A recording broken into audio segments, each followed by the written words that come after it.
Welcome back to day 3. You made it. Give yourselves an applause.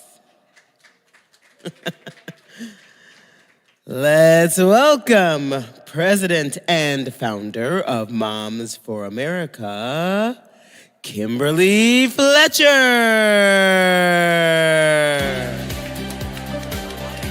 Loaded Patriots here on time at 8 o'clock in the morning. You're rock. Okay, where are the purple hats? Want to see the purple hats? Turn your lights on. Can you see you turn the lights on? Yeah. I want everybody to know who you amazing ladies are. I love this. So while you're getting your hats on, God, those lights are bright. Welcome. Good morning.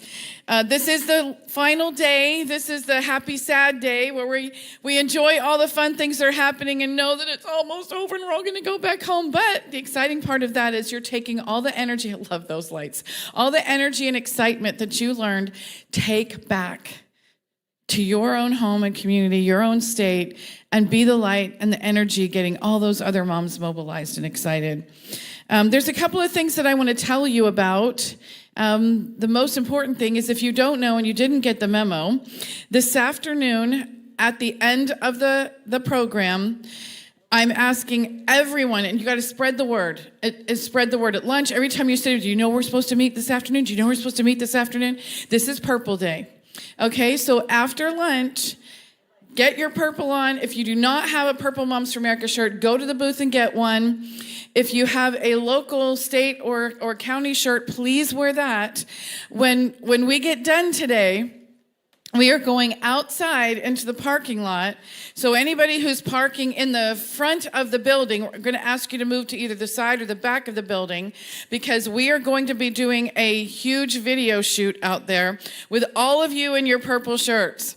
And we're going to be walking through the parking lot, we're taking images. We've got a drone and everything. I want moms to see this is cool, and this is the network. Be a part of the network. So we are going to be doing that. So spread the word. We want you guys to be there. It's probably going to be 2:30, 3 o'clock sometime where we'll head out there. And then after that, everybody can just head off and make the magic happen where you are in your own communities. Okay, couple of other things. There are all kinds of groups that sparked up all over the country in 2020. Just moms who started showing up at school board meetings or getting involved in one way or another. And some of them found an organization like Moms for Liberty or Moms for America, or they started their own, like No Left Turn or Don't Mess With My Kids. I probably haven't heard of all these things. There's so many there's so many organizations out there that started, but there's also just, groups of moms who are gathering together in their own communities and affecting change in their own school district, in their own community. And this network is about all of us. This isn't the Moms for America network. This is the Mom Network. And Moms for America is just, kind of pulling everybody together. So we go out and we find these groups and say, how can we help you? So Moms for America does not have chapters. Do you guys all know this? Yes, we do not have chapters. We have autonomous groups that can wear the Moms for America brand or choose not to. So if you wear the Moms for America brand, we always make it about local. It's your state, it's your community, it's your school district, whatever the local is, that's what you are. Because if we just show up at a school board meeting or any kind of gathering and it says Moms for America, they just look at us like a national organization butting our nose into their business.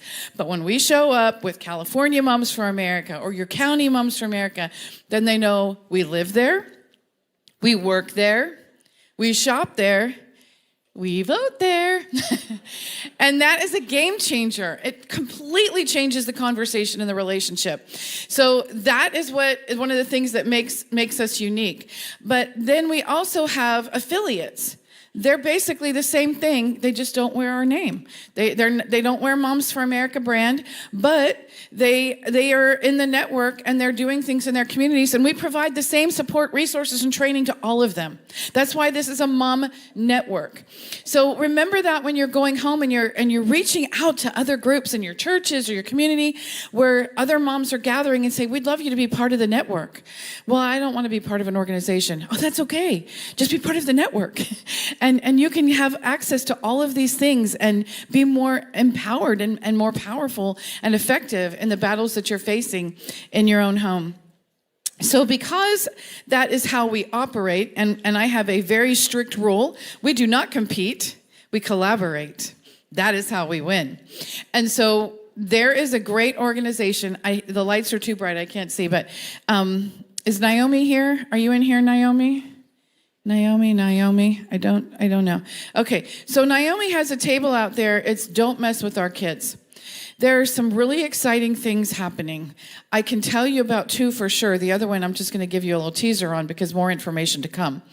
But on April 13th, you can go to their booth and you can see this. April 13th, it's a call to the capitals. And we are encouraging moms all over the country. Show up at your capital, show up in whatever color. If Moms for America, show up in purple and your hats or whatever. If you're another organization and you have a different color, wear that. But we're calling moms to the state capitals on April 13th to stand together, to pray, to protect our kids. That's what this is. Unite, pray, stand. That's what it's all about. And then on October 12th, we are all gathering together at the National Mall right before the election to do it again. If you're able to come, great. If you're not, you can be there in spirit. But I'm telling you, optics are powerful. And when that Pink Hat Brigade descended on the nation's capital to throw their middle finger up at the newly elected president of the United States, it was optics. So if we show up, that's all you got to do. Show up. They can't dismiss us. There's another thing that's happening August 31st. Put it on your calendar. I cannot tell you what it is yet, but it's going to be huge. And it will also be in Washington, D.C. on the National Mall. So we will keep you apprised of all of these things. Make sure you sign up for our newsletter and just enjoy the day. I'll be back here at the end of the day, but I'll get to sit and watch the programs like you. Yesterday and the day before, I guess I just have to watch it on video later. I didn't get to see anything. It's okay. But today I get to enjoy it with you. So it's going to be a great day. Lots of stuff happening. Just have a great time and being together, and because we're all going to leave energized and excited and probably need a couple days to recoup. All right. Thank you, guys.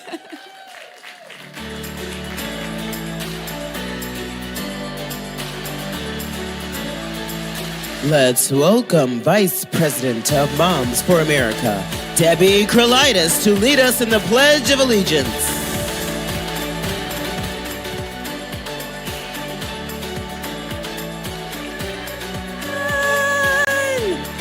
Woo! Who's got the energy? All right. We need lots of coffee. So, thank you again for the folks that were here last night. What a great evening that was. What a great summit. What a great gala. What a great celebration. And what great people.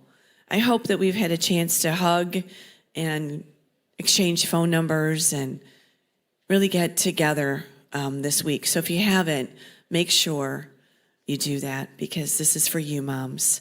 We love you so much. All right, this is a video that we produced a couple years ago, and we wanted to actually bring it back out because it not only celebrates our country, but it celebrates life, and you'll see why. I pledge allegiance to the flag of the United States of America and to the republic for which it stands, one nation, under God, indivisible, with liberty and justice for all.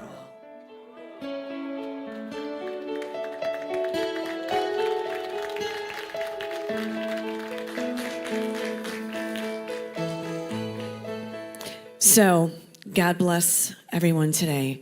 God bless our country. And thank you. Have a great time today. I'll see you later.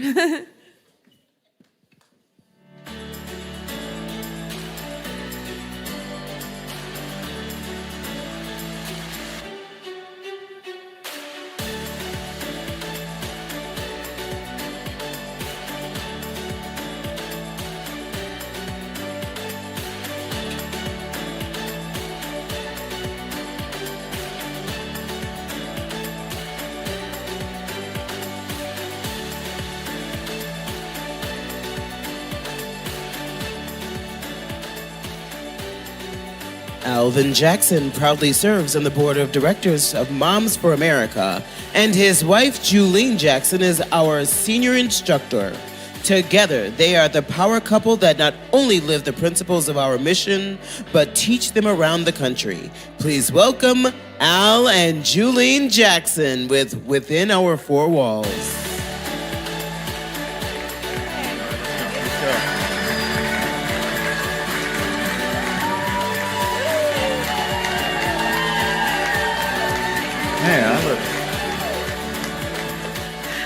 Oh no, he's getting enamored with himself again. Again, yes. No need to adjust your screen. I do look this good. Good morning. Oh, I always say Al is indeed a legend in his own mind. It's been a joy to be married to you for 31 years, this legendary man. Thank you so much, beautiful mamas and grandmothers and our dads out there. The early bird gets the worm, I always tell my children. So over the last couple days, you have heard a lot of really compelling ideas and issues. And, it might be hard to know, where should I place my energies? I mean, what should I focus on? I really sometimes think the enemies of freedom want to wear us out with playing whack-a-mole with so many issues and trying to combat everything. And so I want to challenge you this morning to ask yourself, let's begin with the end in mind. I mean, what do you really want out of life? What do you want for your family and for your rising generations? You're probably very much like Al and I. This is why you're here. You want a strong family, a service-oriented family, a God-centered family who loves liberty and freedom. I mean, that's what our founding fathers knew. If you have a strong family, you'll have a strong community. And if you have a strong community, you will have a strong nation. And that's why they wanted, the government to foster and protect the integrity of the family so that we could live in liberty and freedom and live according to the dictates of our own conscience and our own heart. Our founding fathers also knew that we were going to be a light on the hill as long as we remained one nation under God. And so they also knew that when America did well, all ships were going to rise. And it starts with the family. And so this is what we're going to talk about today. Let's have that next slide. So this is our family. This is the Jackson clan. Our oldest is 29, on down to the baby who is 16. Now, everything we're going to talk about tonight or this morning is what we have tried out on the kids. They have been our guinea pigs, really, for about the last 25 years. So I'm the national instructor for Moms for America. So I teach a lot of the online classes, the miracles. Oh, thank you. So I teach those classes on the Constitution, and I even rope in my husband recently. I realize it's a lot funner to teach with my man. And so as we go around the country and our wonderful education team, Z and Hannah and Tressie and Lauren, I couldn't do any of the work that I do without them behind the scenes, making it all happen when we teach online and forging the relationships with the mamas and our state directors throughout the country. But as we travel and as we teach online, every single time a mother will tell us how this knowledge of the founding of our nation and constitutional principles and these stories of the founders, how it's gotten in them, how it's changing them as a mother, how it's bolstering their marriage, how it's changing the way they interact with their children and teach and share with their older children as well. So how do women stay anchored in hope so that we can turn around and anchor our family in hope so they can have the courage to stand on that wall and stand for God's truth and God's love and for liberty? So Al, take it away. I'm going to have you start with number one. How do we stay anchored in hope? Thank you. Let's go to the next slide. Freedom is a gift from God, not government. That's a no-brainer for us in this room, but too many Americans don't believe that. They really don't believe that, and that changed in the 1960s. The 1960s were just awful. And it actually, if you remember back to 1963, there was a statement that was said by a very popular man. He said that even after 100 years after the signing of the Emancipation Proclamation, the Negro is not free. That's incorrect. We were born free. I was born free. You were born free.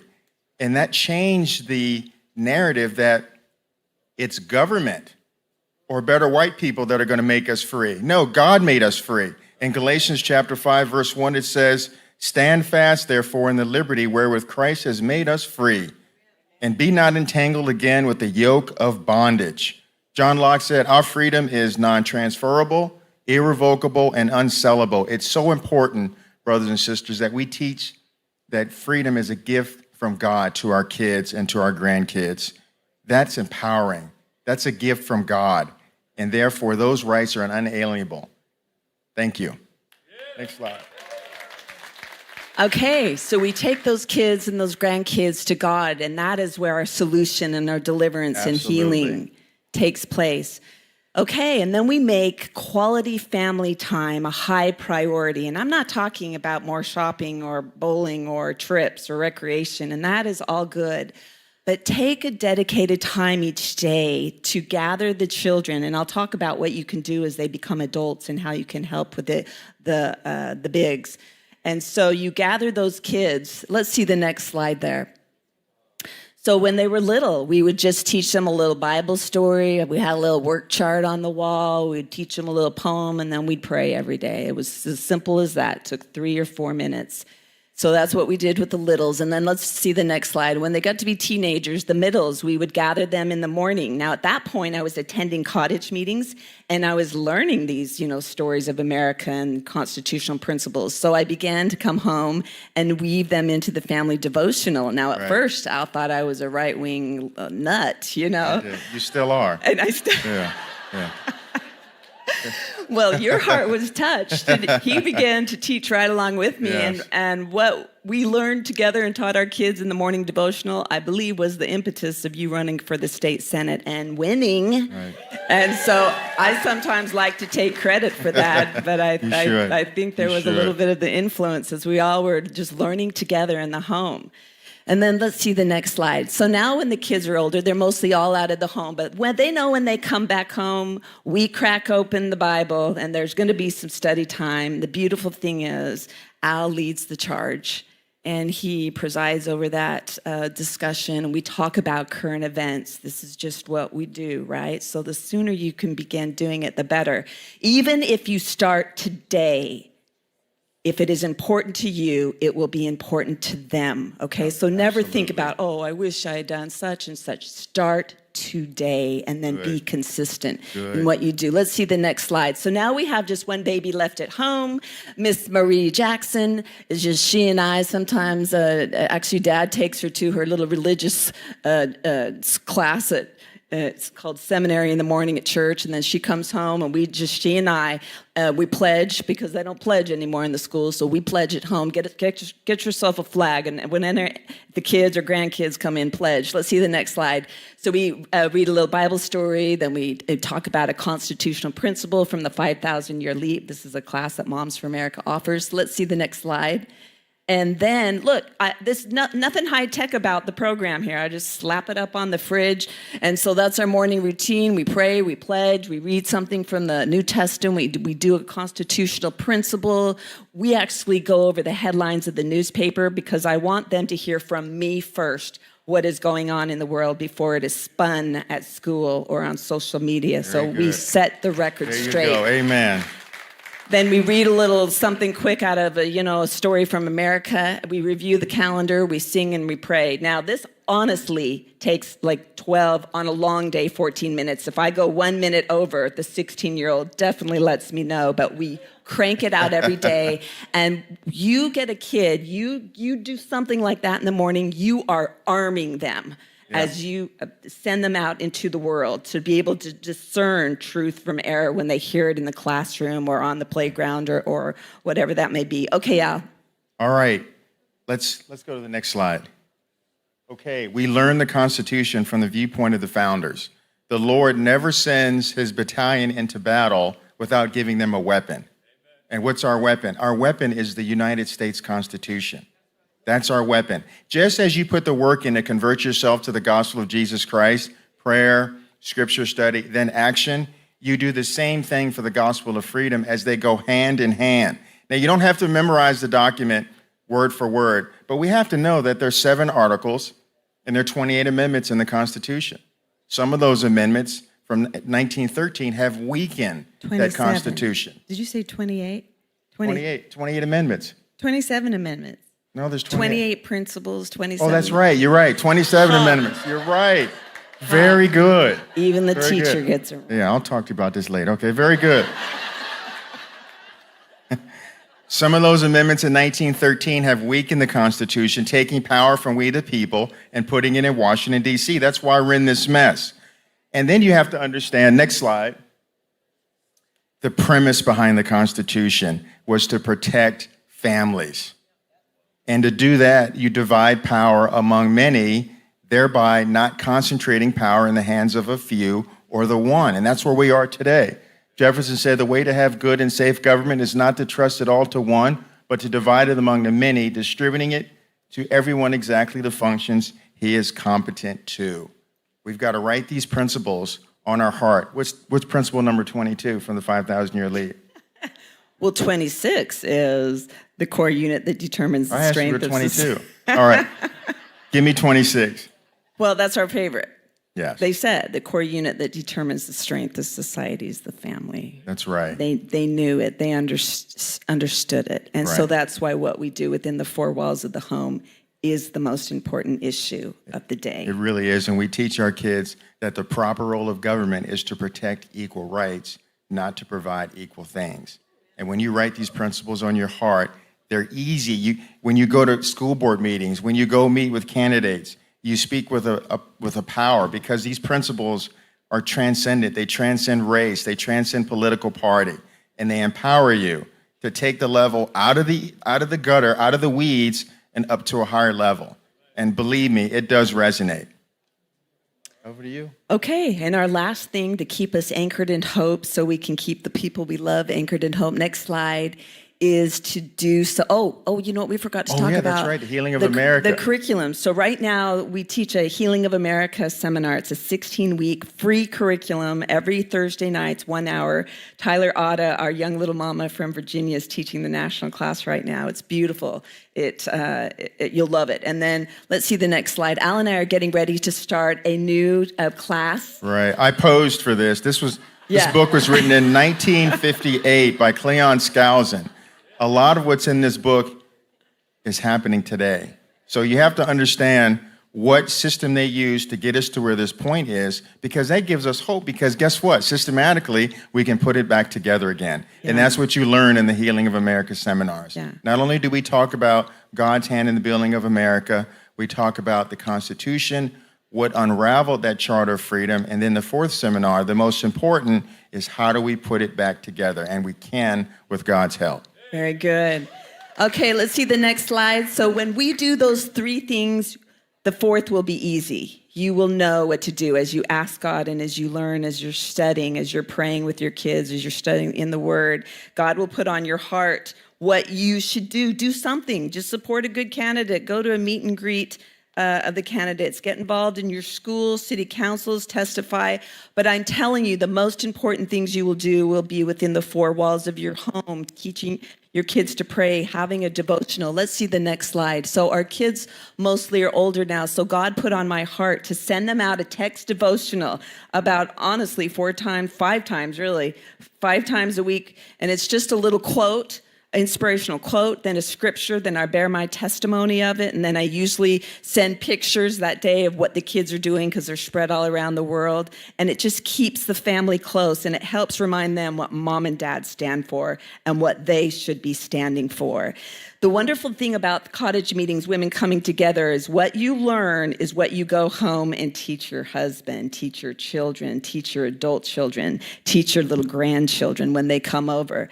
It has been said, let's see the next slide, that 10 small discussion groups in a community will do more to create a new way of life than 100 meetings with 1,000 people at the attendance. And I have seen that firsthand, how transformational these little groups of women coming together are. That is what moves the needle in your life and in your family's life. And as you do this, let's see the next slide, God will direct you how to be a part of the solution, what to do. You get enough mothers and families doing this, and it will justify the heavens to intervene and heal this land. That is the promise that God gives us, and we can take his promises to the bank. As we say, okay, Lord, here am I, send me. We know that God works through small and simple means, each other, to bring about his purposes. Just remember George Washington and his little ragtag army, how they went up against the greatest army and navy in the world and won that Revolutionary War. If God is for us, who can be against us? Amen. Amen. Where there is liberty, there will be the Spirit of God, and it will start with one home, one mom, one father, one family, one cottage meeting, and one neighborhood at a time. We don't have any reason to fear. God is going to prevail, and we will too. So will our families. Truly, the greatest work that we will do will be within the four walls of our home. God bless you all. Thank you so much for being here today, and God be with us as we go out and lead this charge and bring our children and our families along. Have a great day. Thank you. Sweetheart. The sobering reality is that evil exists in our country. We have real enemies. I started to think about what more could I do? We will always have challenges in our lives. We will always have enemies that will come after this country. We're fundamentally responsible for securing our future. When we think about children and we think about the incredible evil that exists, nobody wants to talk about it. Nobody wants to bring it up. That's the red line. Our mission is to protect and defend our constitutional and God-given rights, understanding who we are as Americans, what we are capable of doing as Americans when we put our mind to it. Fight Like a Flynn actually was created by the American people. It became a hashtag. Fight Like a Flynn PAC is solely going to be focused on America and America first. Our freedoms are not guaranteed. The faith of our nation is being tested. The destiny of America will be decided on what you do today. Paid for by Fight Like a Flynn, flynnpac.com. Not authorized by any candidate or candidates committee. General Michael Flynn was the National Security Advisor for the Trump administration. He became the director of the Defense Intelligence Agency. His honors include the Legion of Merit, the Bronze Star, and 6 Meritorious Service Medals. General Flynn's latest book is The Citizen's Guide to Fifth Generation Warfare. He and his wife, Lori, have 2 children. Please welcome our favorite general, Michael Flynn.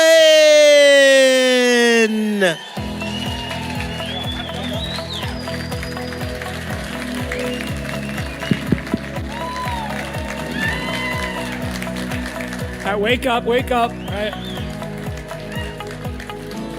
Okay. Kimberly's a hard person to track down. Have a seat, because I'm going to take my time to do a couple of things here. These are teaching moments for all of us, right? Everything that we do is a teaching moment. So, and I'm very serious about what's happening to this country, and I'll talk briefly about that. And whatever that clock says up there, it doesn't matter to me. So, is Kimberly here? Yeah, okay, because she was trying to sneak away. Okay, so come on out and all right, yeah, big applause, right, Kimberly? So, and I honestly don't remember when the first time I met her, but when I first met her, I just know that my mom, who's deceased, great lady, and my mother was the president of the Right to Life Committee. And one of the first things that she dragged me into, and as a child, I went to the 1974 first Right to Life March in Washington, D.C. in January after the Roe v. Wade 1973 decision. And my mother took that on as a passion. And Kimberly reminds me a lot of my mom. in her toughness and her courage and her tenacity. So I know that when we first met, that was really what struck me about this beautiful woman, and talking about her kids, and it was like, just I could see and feel the passion in her. So we've connected the whole time, and my wife and I, Lori's here, and we just stayed together and fought this battle together, because we need, like I am a soldier, led up to 20,000 people in everything that we do, and we need like legions, right? They talk about legions in the Bible, and they talk about brigades and divisions in our military and fleets. And this is one of our best generals that we have. You saw some of that talked about last night. We need these warriors, these commanders, these leaders at this level, because she's got a nationwide movement. So anyway, you saw that little clip about Fight Like a Flynn Pack. We just started this thing about 6 months ago, and we've been working our tails off. I got all kinds of stuff that I do, and maybe I'll talk about some of them, but and we really reached out to the American people, because I never knew I was going to have a political action committee. I could care less about politics, to be honest with you. But our lives are all about politics. So I started this thing. We started to raise money real hard, and we just started to decide who were we going to support, what kinds of issues. And Moms for America was right at the very top of the list. So as soon as we got enough money, we're going to start pouring it back in. We're going to go to zero by 5 November, okay? Every dollar we got, we're going to put it right back into somebody who's doing something for this country. So what I want to do is I want to make who I have up here first before you guys flip that. So I know that there's a lot of sponsors, but we wanted to make a big deal about this. This is really our first time doing this. Robert, who's standing right next to Kimberly here, is our treasurer. Robert's been in this business, and he's part of our team to help us fight. And then Mr. Victor Meller has been a great partner of mine, and we are in this to win it, right? So, Kimberly, if you don't mind, we're going to present this check. Go ahead and flip it over, okay? And yeah, so you're amazing. So I want to get somebody. Somebody take a picture of a photo I'll never see, but that's okay.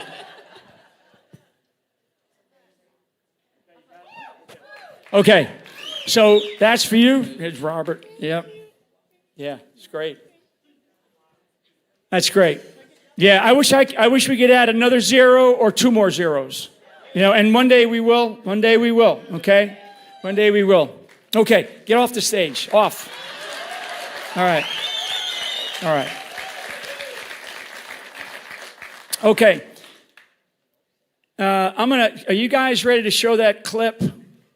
If you could just bring it up to the beginning, if you could bring it up. And so while they're doing that, another book that a partner of mine and I wrote, another soldier, another guy that's retired Army, we wrote a book called Citizen's Guide to Fifth Generation Warfare. And the second in the series is called How to Fight Artificial Intelligence. Okay? So I'm messing around. I'm one of these, I'm very... I was always an innovator on the battlefield, an entrepreneur. You got to take risks in warfare in order to win and to fight against some of the battles that we have. And so I'm not going to show you this whole thing because I want to bring up a young lady here in a minute.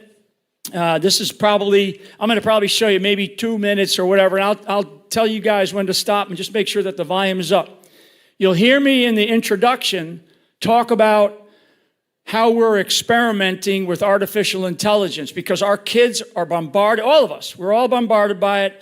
Don't think for a second that in our case, the U.S. government they have every bit of information on you. They know it's not about, how much money you're spending. It's what's the behavior. What is your behavior, right? What is your behavior? Do you get up in the morning and have a cup of coffee before you brush your teeth, right? Or do you brush your teeth before you have a cup of coffee? It's like that level of detail, okay? And a lot of it has to do with stuff like this. And it's like somebody goes, well, I don't want to, those damn phones. Too bad. How many of you don't have a phone?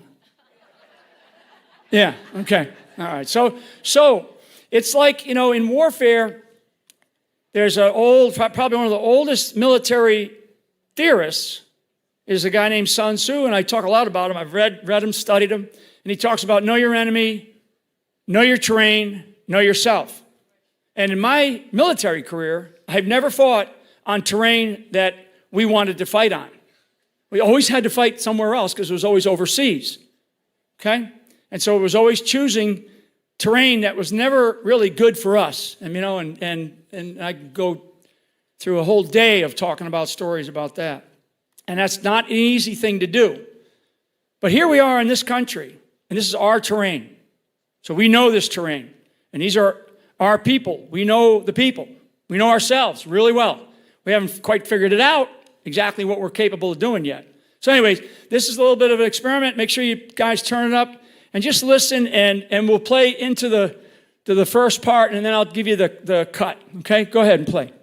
Yeah, I'm General Mike Flynn, and here at Patriot.tv, we're experimenting with artificial intelligence to be able to communicate to much wider audiences, particularly audiences that represent the demographics of this great country of ours, the United States of America. So you're gonna see me doing interviews, and you're gonna hear me in Hispanic or Chinese Mandarin or Persian Farsi or Arabic or French or Italian. It's fascinating. It's how we're applying artificial intelligence and how we communicate with a much greater and diverse audience. So thanks very much for listening, and enjoy the podcast. 我们现在又卷入了另一场战争，我称之为第3次世界大战。之前在演播中谈过这个问题，今天我们稍微再谈一下。那包括什么？但是我们在更远泛的中东地区有一个重大的地区冲突，我们在东欧地区有一个重大的地区冲突，主要发生在我们的南部边境。我们在太平洋地区面临中国和中国崛起的重大地区冲突。由于我们在美国失去了视野，我们失去了对他们的军事力量和能力的了解，我们已经失去了我们作为一个基督教国家的身份。为了中间和回到这个想法，我才重新拿回我们是一个宪法共和国的想法。我们必须站在我们的道德高地上，站在我们信仰的道德高地上，那就是精神层面的组成部分。袒露地说，教会包括很多事情，这是一个非常普遍广泛的陈述，但是美国的教会将不得不再次站起来，我们将不得不找到信仰领袖水，将不得不发表自己的声音，这包括从天主教信仰一直到所有。Yeah, you guys can turn. Yeah, there you go. Thank you. So that's wild, isn't it? That's wild. Okay, I don't speak Chinese Mandarin. You know that the fastest growing Christian community in the world are Chinese? Okay, in this country. That's actually a good thing, yeah. So, and what I can't wait for is to release that on some airwaves in China. Okay, because believe me, so you guys are really the first big audience to see that, because I'm still messing around with that. We had an expert Chinese Mandarin speaker go ahead and analyze what it was saying just to make sure that it was accurate, right?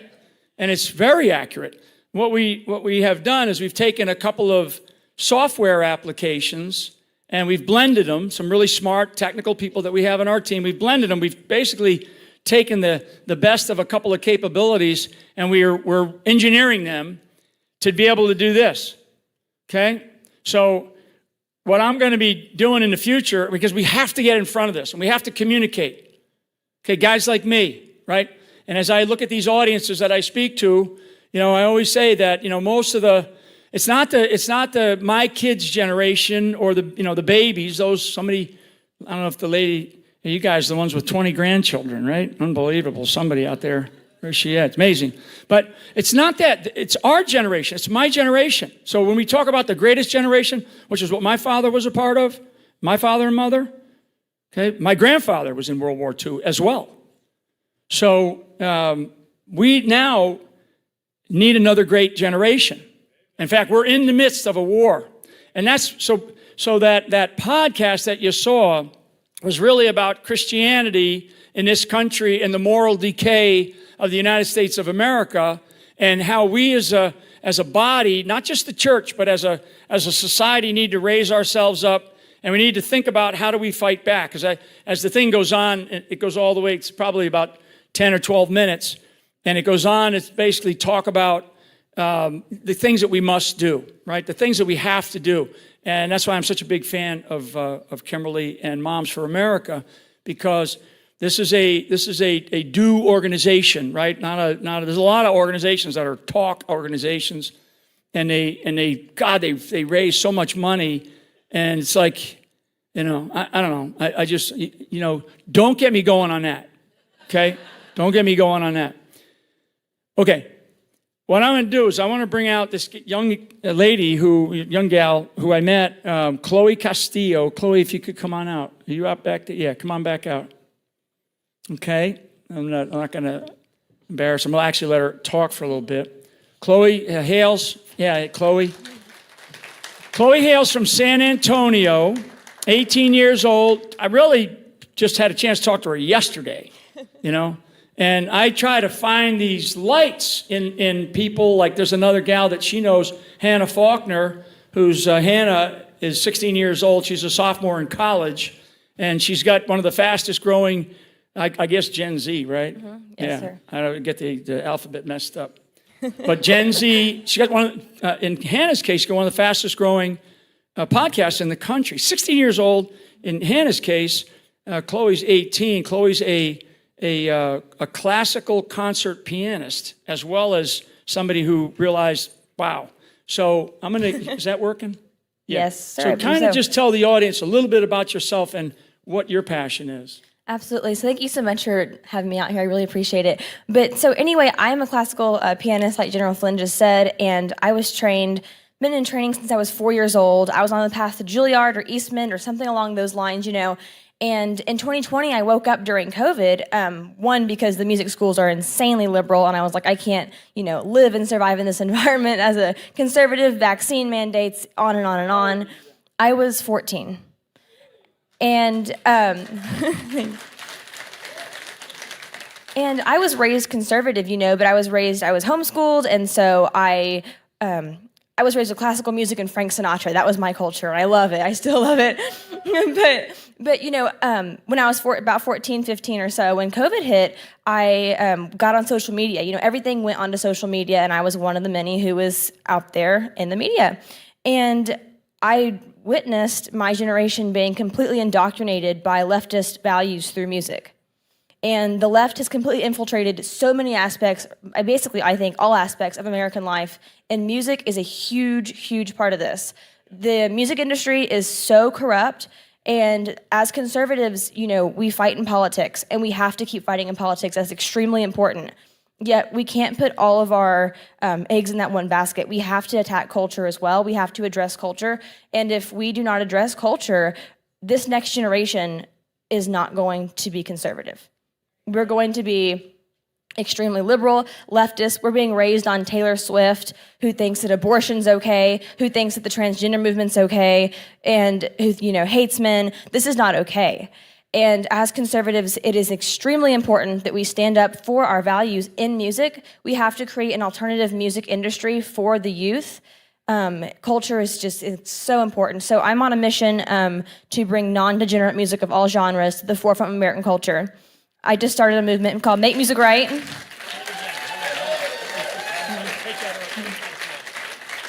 Thank you. I just started an organization called Make Music Right. It's a movement, like I just said, to bring that non-degenerate music, just good music of all genres to the forefront of our culture. And I like to start within the conservative movement to do that. And so I'm just so happy to be here networking with all you guys, meeting you. And I just think this is such an important thing. So thank you so much, General Flynn. I appreciate it. Absolutely. You stay here for a second. So there are some people out there. So number one, when I meet young people like this, it kind of it just gives me hope, right? It gives me hope because I'm like, that's what I fight for, right? So I always say, and I taught this to Kimberly, right? She's listening. I told her that don't ever, because I know she does it as well as I do, don't ever see a tear as a sign of weakness. You see it as a sign of determination, okay? Because we are determined to not let these sons of guns do this to our country, which they are doing, and we're just not going to give in. So it's going to be an interesting time. So when I find young people like this, I want to, it's a great confidence builder, although you can tell how this young lady's very confident. But it's also to show all of us, because there's a lot of people out there that are hopeless and really afraid and don't know what to do. And so we've got to promote the next generation as much as we can. And sometimes I bring up little kids to the stage and let them, say things, and that's a dangerous thing. But it's to show people this is why, because somebody did this for you, okay? Maybe not like this, but somebody did this for you. I know my mom did this for me. We used to call it, I'm one of 9 kids, we used to call it in our family, forced family fun. And my mom would say it, come on kids, we're going for some forced family fun today. And throw us into a Volkswagen, okay? And they know that little bucket in the back? Anybody that ever drove a Volkswagen? 2 of my brothers would sit back there. They'd get stuffed back there. Put 9 people into a Volkswagen. So I want people to understand that, there's hope out there, and there's strength out there, and there's bravery out there. In fact, bravery needs a face. Okay, bravery needs a face. Chloe is a face of bravery. Kimberly Fletcher, a face of bravery. But all of us need to understand that. All of us need to understand that we need to put a face to those brave people, those brave in our communities, right? Because you've got people that are willing to stand up now. And I've met a couple just in this last couple of days, because I like to come to these types of events, because to me, I want to find champions. I want to find people who are willing to go to the gates with me, okay? Me, and I say that in a collective sense, all of us. Because I can give you their plan. I know the plan of the adversaries that we are facing. I mean, in detail. And so now it's a matter of, that's why they attack those of us like me, like Trump, and others. They will relentlessly attack. The whole danger to democracy, white Christian nationalist, all these things that you hear about, right? You know what the opposite of a Christian nationalist is? It's a globalist atheist. Okay? Yep. So, yeah, I'm a Christian. I'm an Irish Catholic kid that grew up in a tough family. We practice. I just mentioned about my mom a few minutes ago. And if nationalist means that I love my country, you're damn right, right? So, but my mom used to also teach us, right? She also used to teach us the phrase, sticks and stones will break my bones, but names will never hurt me, right? And they will try to do the sticks and stones thing, as we've seen with organizations like Antifa and Black Lives Matter, which has nothing to do with color. It has to do with ideology. Okay, that's the Marxism ideology. For anybody that's old enough that remembers organizations in the 70s like the Weather Underground or the Black Panther Party, those were Marxist organizations. They weren't about race and color and all this other stuff. They made it about that. Because that's when they made the decision to take over the Democrat Party. We're in another cycle of that, except this time it's very outward facing. And they made a decision. They actually made a decision prior to President Trump taking over in 2016, and then before he actually took office, the exact date is 5 January 2017 in the Oval Office, is the date that they decided we're not going to allow this man to serve, and we're going to basically start to destroy, the fabric of a duly elected president of the United States. That's the date. It's captured in evidence. It's captured in the Durham report. It's captured in the media. It's like, I'm not making this up, And that changed that. So that date also changed my life too. But there's others. It's not, and I don't just pin the blame on, or it's not about blame. And I'm not, just say it's these guys, these bad people, because we have, this establishment If I could sprinkle fairy dust, I guess, if I was, bewitched, right? But if I could sprinkle fairy dust, I'd sprinkle fairy dust on Washington, D.C. and just have them all go home, all go home. So, I know these guys in the back, because I know they're on a really tight time. Government.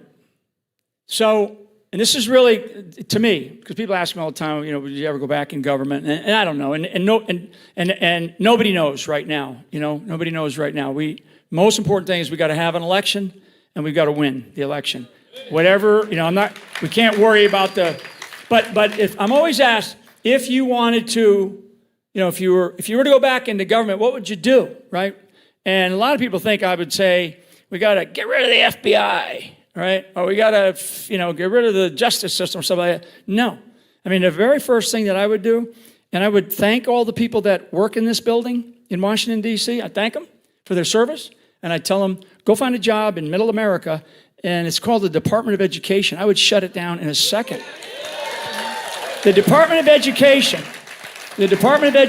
in this country is not a constitutional institution. In fact, most of Washington, D.C. is not a constitutional or are constitutional institutions. They're not.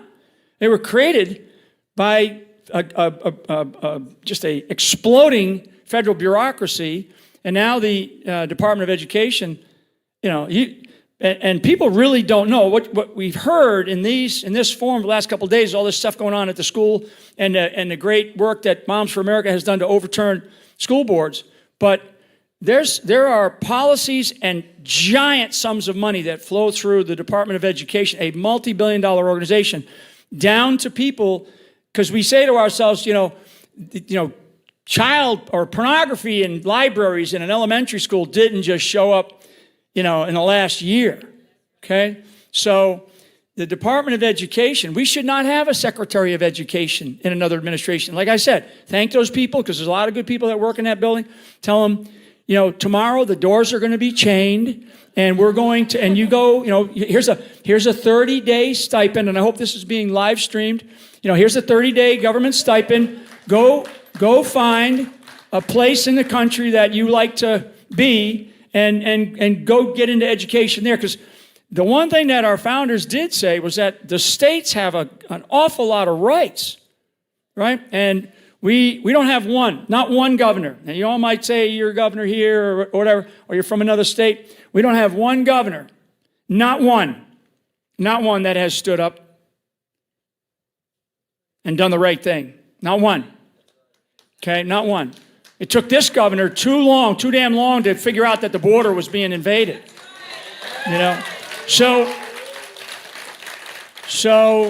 I'm out there, and you can find me, and I want you to find these champions like Chloe. I want you to get out there and find these people and help them. Get behind them. Bring them with you on these kinds of endeavors this journey that we're on. And get with people that you love or that you can stand being around, at least, right? And get away from those that are just doing nothing or complaining or hey, it's like, if you complain in my house, you'd be right out the door on your keister. And don't complain, get out of here. Go do something, go play in. My father would say, go play in the street, right? So I'll just finish by just saying I want to thank everybody that's here. I especially want to thank Kimberly Fletcher, the Moms for America organization, her entire national team of people, some of whom are here. You've met some of them. Others are all over this country, and they are ready to go to war for this country. And I think that's kind of the footing that we have. I say something like that, the left goes nuts. MSNBC will be talking about me tonight. But I do believe that's where we are. We're in a it's sort of a spiritual war for sure. It's emotional, it's physical, it's intellectual. There's an intellectual battle. There's intellectual battles going on every day. And what we've got to find in warfare, we have something called incremental victories. We seek incremental victories. This kind of a weekend is an incremental victory for this organization to move this entire national organization forward to continue to fight these battles. And we need more and more of these incremental victories. And that's how we're going to win this war. And it is definitely going to be tough. So thank you all very much. God bless you. God bless America.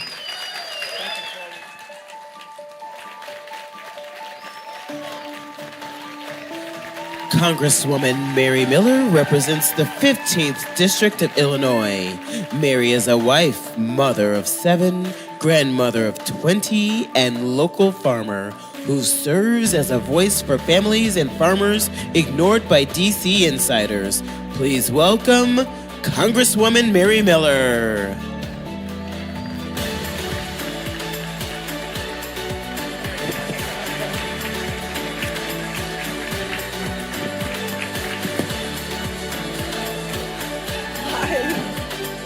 It's great to be here with you all, fellow moms, celebrating the 20th anniversary of an organization that's done so much to empower moms across our nation. For those of you that don't know me, I'm Congresswoman Mary Miller, and I have the privilege of representing the 15th District of Illinois in the U.S. House of Representatives. My husband and I have been married for 43 years, and we farm. We raise corn. We raise corn, cattle, and kids. We have 7 children, and recently have been blessed to welcome our 20th grandchild. How about that? We actually have several children that aren't married, so we're expecting at least 10 more. So we homeschooled all 7 of our children because we knew how important it was to make sure that they had a solid foundation and to ensure that they weren't being indoctrinated by woke strangers with a far left agenda. And at the time, those children are in their 40s. I told people, obviously this was decades ago, it wasn't what was in public school that drove us to home educate our children, but it was what was missing. And people need to think about both things when they consider how they're going to choose to educate their children. We're a very close family. Besides our sons that help us farm, some of our daughters and their husbands have built homes on our farm. We still go to church together, the same church, and we enjoy old-fashioned Sunday dinners together. So I really enjoy having our children and grandchildren close to us. About 8 years ago at dinner, some of our children told us that they had realtors looking for them, that they were going to join the exodus out of Illinois. I can tell you that that really shocked my husband and myself and shocked us into the reality of how bad things were and how important it was at this time that we couldn't wait any longer. We needed to get involved in the system, the political system, and to ensure that our children, I'm sure you want the same thing, that our children can enjoy the freedom and opportunities that we've all had to pursue the American dream. I never envisioned myself running for Congress, but our family has always been involved in helping other candidates. And when I was at home helping my husband run the farm, homeschooling, I was so fired up about politicians in D.C. that were voting for these massive omnibus spending bills, funding things like Planned Parenthood and other laws that they say when they ran, they stood against. What I say to people all the time, if you fund it, you're for it. I saw this as an attack on the American society, faith and family. This alone was motivation enough for me to stand up and speak about these issues. I knew that if we were to preserve freedom and opportunity for the next generation, it was time for me to stand up. So I decided to run for Congress. Our children's future and the future of our country was too important for me to stay on the sidelines. After my election, I kept my promises. The Apostle Paul says in 2 Corinthians chapter 5, I make it my aim to please him, knowing that I'm going to give an account for what I've done in my body, whether for good or for evil. And that is like my key verse for being in Congress. I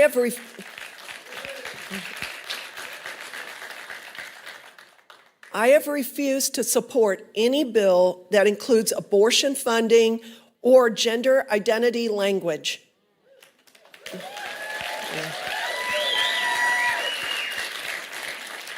I voted to protect parental rights and to prevent our military service members from being forcefully vaccinated.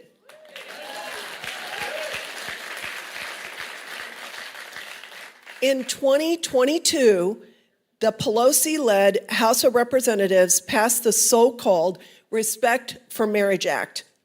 As is the case for many laws passed in D.C., the bill did the complete opposite of its name. I call it the Disrespecting Marriage Act.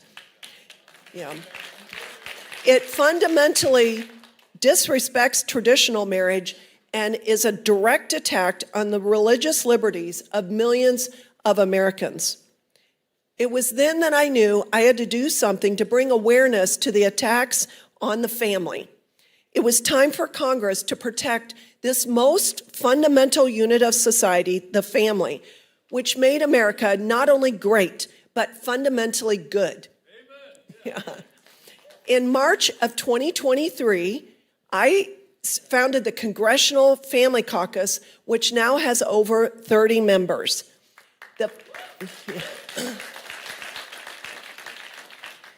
The Family Caucus supports legislation that would secure the rights of parents to make decisions for their children and protects our kids from life-altering gender surgeries being pushed by the radical left.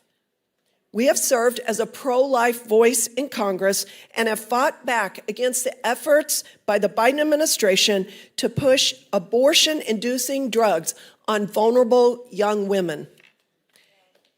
In November, we introduced the Screen Act with Senator Mike Lee.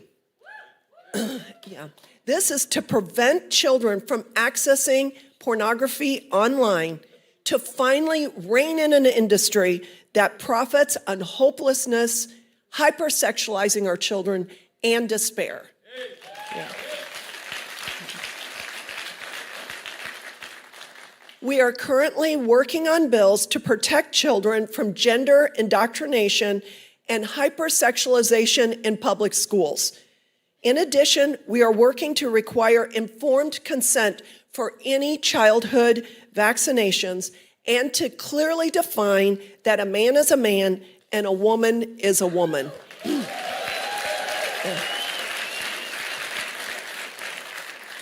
We provide regular roundtable discussions for members and staff to learn about issues affecting the American family and what policies we can craft to protect them. That's why I want to hear from you. Please feel free to reach out to me if you have suggestions for the Family Caucus. We need more legislative ideas and need to hear from you about the unintended consequences of legislation that Washington so often misses. The purpose of the Family Caucus is to support the essential work that you do as moms. And I want to say, I love you. I wish I could get to know each one of you individually. I kind of call this drive-by meetings, but I think about the glory of heaven when we're going to have the unending fellowship together and hear how God worked in our lives and used us. But anyway, that's a little side thing. We want to raise up the next generation of Americans with a solid moral foundation and a love for God and for our country. My decision to run for Congress was not an easy one. It has required much sacrifice on the part of my family. While it does take up a significant portion of my time, I make it a priority to fly home every weekend and spend time with my family.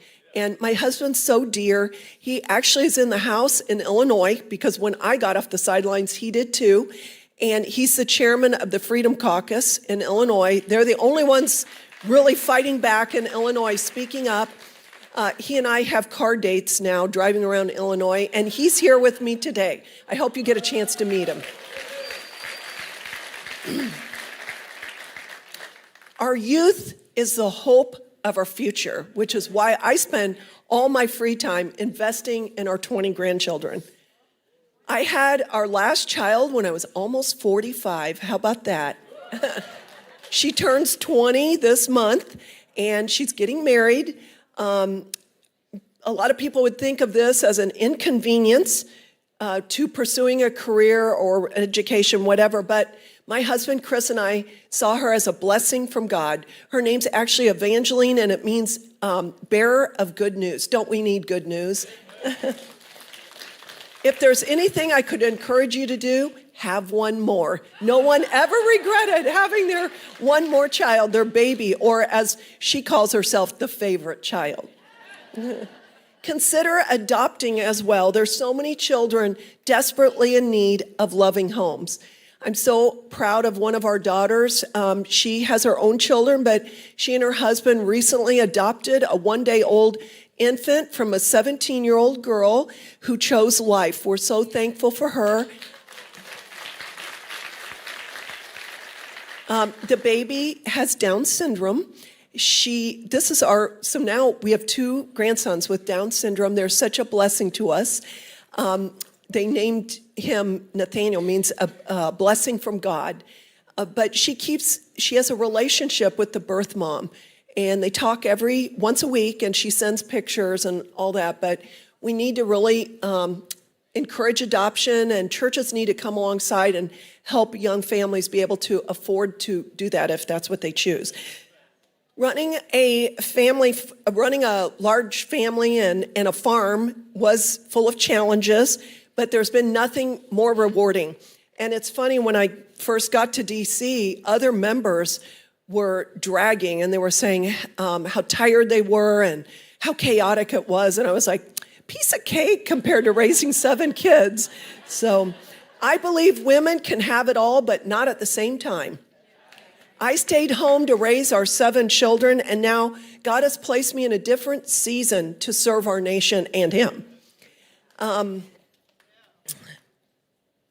In light of that, I just want to say it was a lot of blood, sweat, and tears. It was hard work. But today, our children are married to God-fearing, conservative spouses. All of our grandchildren are being home educated, or they're in a classical Christian education, and they're seeking ways to advance our Christian conservative agenda in the country. It was definitely worth it. Before I conclude, I want to leave you with this message: refuse to be passive. Amen. Choose to speak up, as moms all over the country are doing. Aren't we so glad for Kimberly that she chose to speak up and start this organization? History has been changed by people who were unwilling to quit. George Washington was one of those men. He didn't win that many battles, but ultimately he won because he refused to quit. And then he founded the nation that we have and enjoy today. Founding father Samuel Adams said, "It does not require a majority to prevail, but rather an irate, tireless minority, keen on setting brush fires of freedom in the minds of man and children." God has given us a mandate to overcome evil with good. We cannot retreat and then expect God to say, "Well done, good and faithful servant. You just spent 10,000 hours watching TV, doing nothing."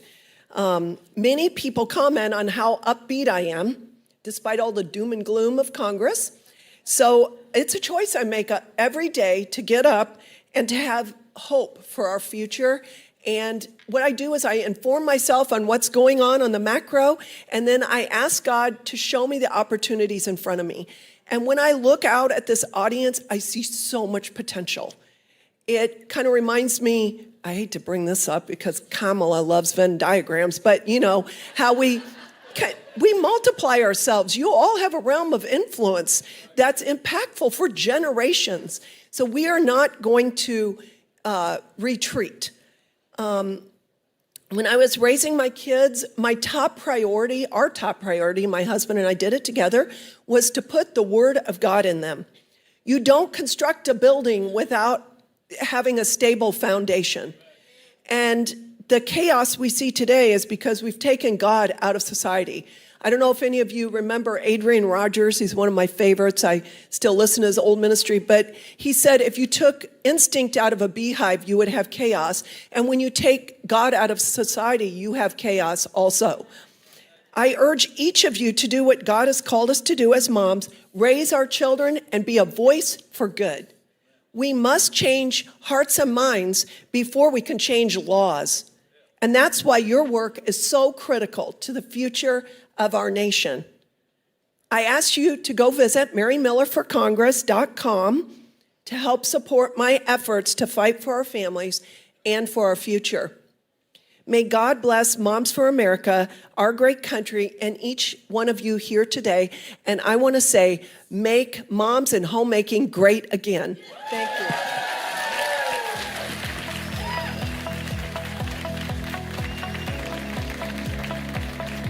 Sam Sorbo was the beautiful Serena in the series Hercules, but her real beauty comes from her passion for family and freedom. Sam and her husband Kevin have 3 children, and Sam homeschooled all of them. Sam is an advocate for education freedom and is also on the Moms for America Board of Directors. Let's welcome Sam Sorbo.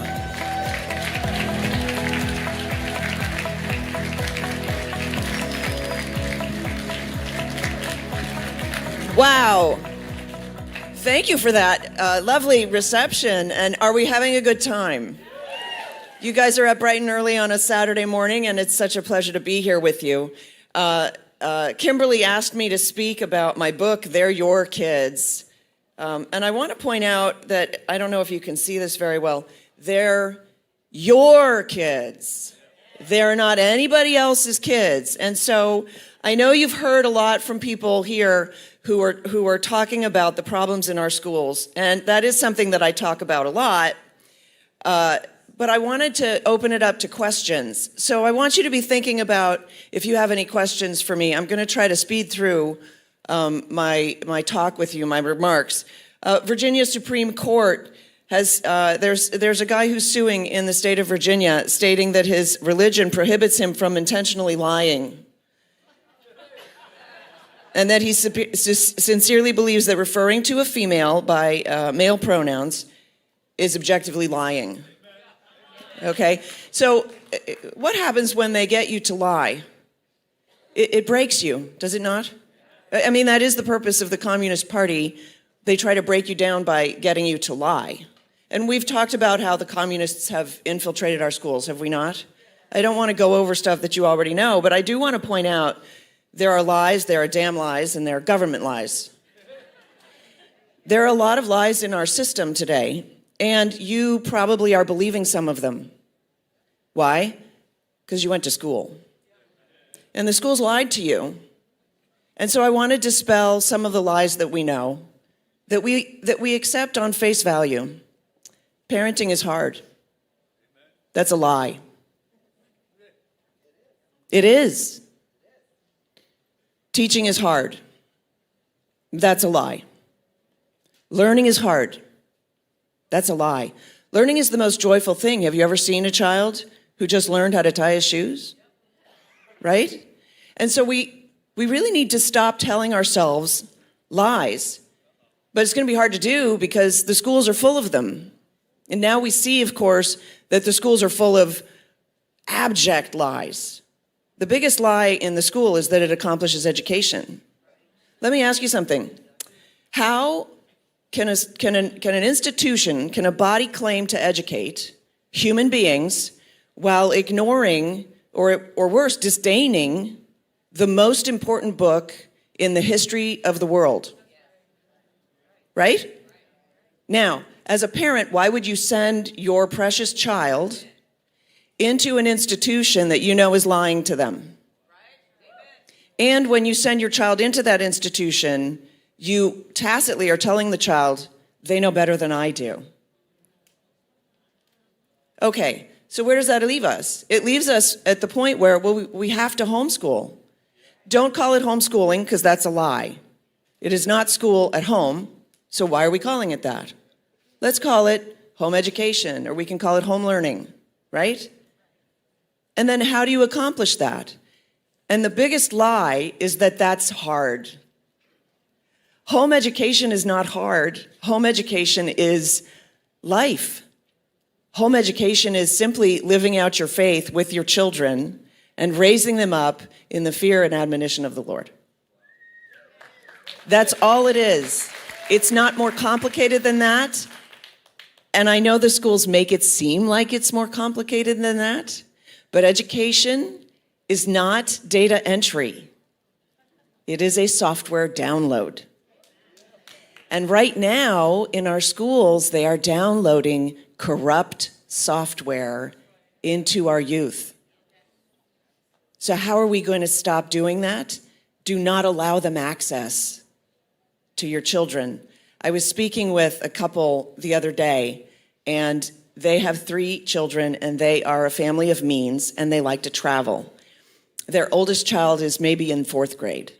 And so they take their children out of school regularly to travel. What better education is there than seeing the world, right? Oh no, the school didn't like that. So the school said to them, you know, you've got a problem with truancy. We're going to have to call CPS. And they realized that the school was actually in need of a bus.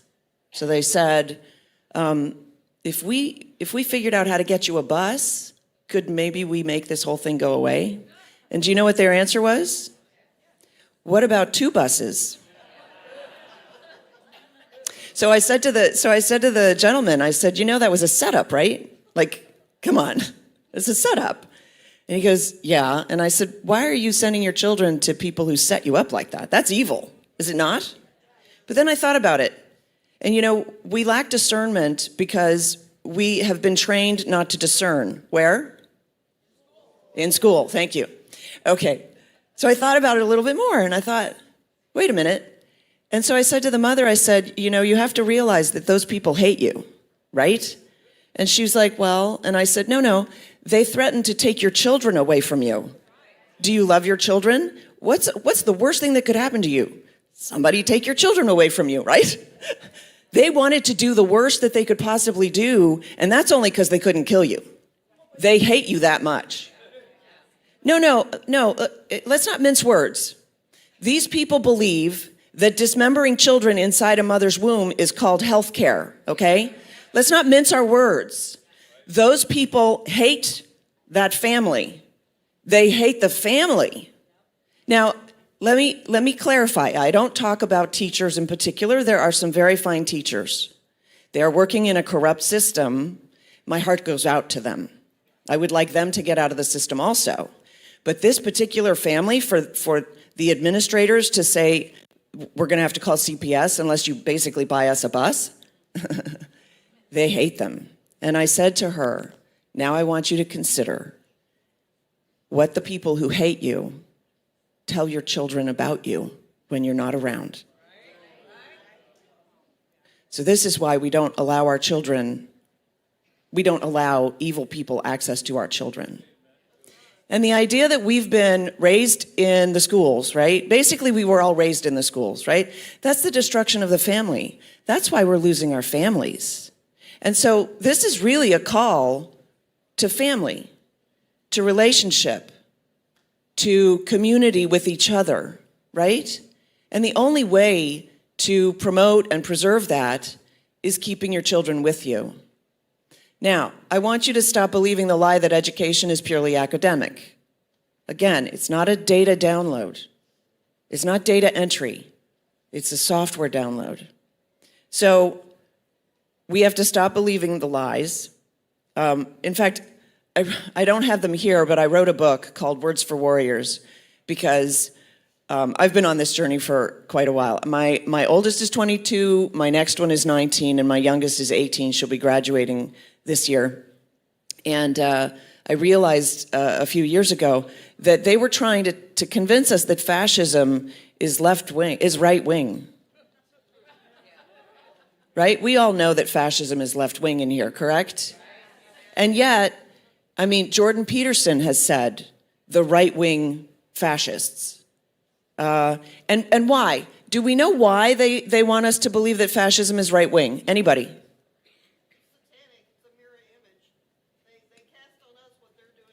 They cast on us, they cast on us what they're doing. Okay, that's very good. But why do they want us to believe that fascism is right-wing? It's because fascism is violent and evil.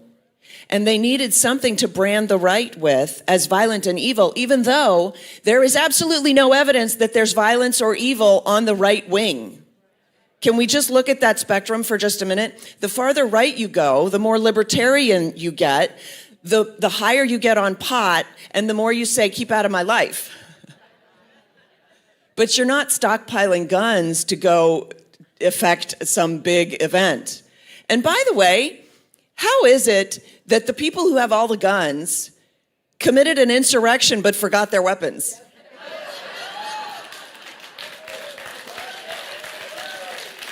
Which brings us back to the gal who answered my question. That's called projection, right? The insurrection already happened by the time January 6th came. Am I right? It happened in November, right? All right. Be thinking if you have any questions. I've got a few minutes left. So here's the thing. I support people who are battling in the schools, but I do not support them leaving their children in the schools. And so just a quick story. I met a man who ran for school board. He was very proud of the fact that he's sitting on the school board and he's a conservative. And he's putting in, he got something passed where the transgender students would have their own rooms when they traveled for travel teams. And he was very proud that he got that passed. And I'm like, so you're okay with, and he's a doctor. You're conservative, like, why are you lying? Right? And his kid is in the school. And I said, here's the thing. Like, good for you, you're battling. That's good for you. Why is your child serving on the front lines? Right? So this whole movement, Moms for America, actually, and God bless Kimberly. I think it's our 10th anniversary, mine with Kimberly, having met her. This movement is a call to traditional America. This is a call back to family. Does anybody have a question? Yes. I love that question. The question is, what homeschool curriculum do you recommend? So, I have a curriculum myself. It's called the Playbook for Home Learning. It's 15 videos, and this is the workbook that goes with it. It's for parents. It's for parents. Why? Because education is not data entry, and curricula typically are data entry. Does that make sense? Okay. There are plenty of curricula. There are plenty to choose from. I used a few that I like and I recommend in my book. They're your kids. There's a list. But do not think that if you find the right curriculum, that's it for your child. And all you have to do is make sure that that data gets entered and your child will prosper. That's not how it works. And in fact, if you get hung up on inputting data into your child, you will tarnish your relationship with your child, because that is not what education is. Education is lighting a fire. It's not filling a bucket. Yes, sorry, I thought you had a question. I got a thumbs up. I thought she had a question. Any other questions? We've got a couple minutes. What is the best way to encourage parents who don't think they can do this? You know what? I wish I had that magic ball. First of all, I commend you for shouting out your question. I really dislike this. What we teach children first thing that they go to school is sit down and shut up. That's what this is. This is a barrier to entry. And so I commend you for shouting out your question. How do we encourage parents who don't want to homeschool?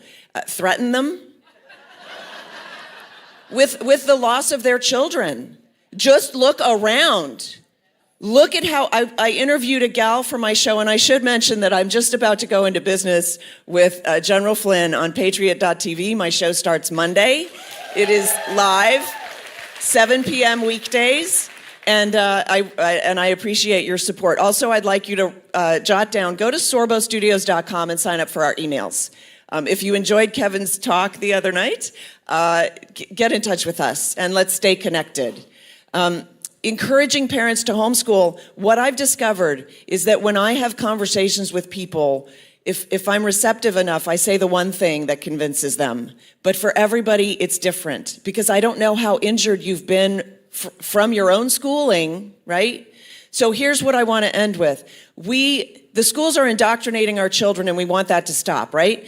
Guess where that begins?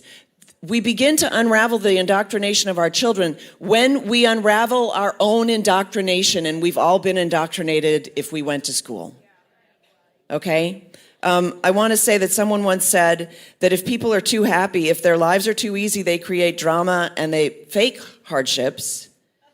So we ought to be grateful that we are in this battle. We need the fight. You are called for such a time as this. You have purpose. Courage has a face, and it looks just like you. Thank you so much.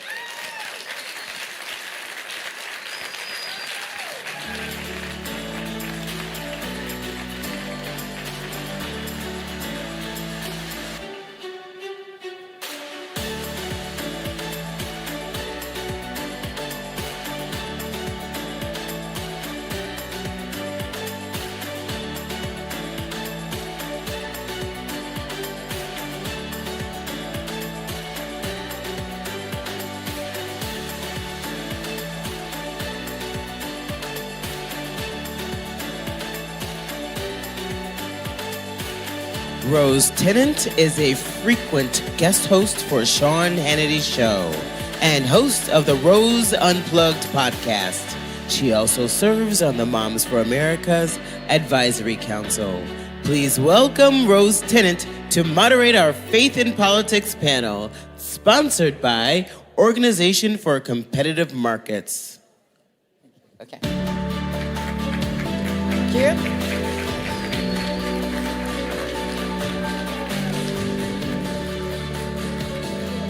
Welcome to our Faith and Politics panel. It doesn't even sound like they belong together, right? But they really do, and you'll find out why and just how important it is during this panel. So let me introduce my panelists. We've got Julie Pickering, Terry Hasdorf, and the awesome Pastor Troy Jackson. Woohoo!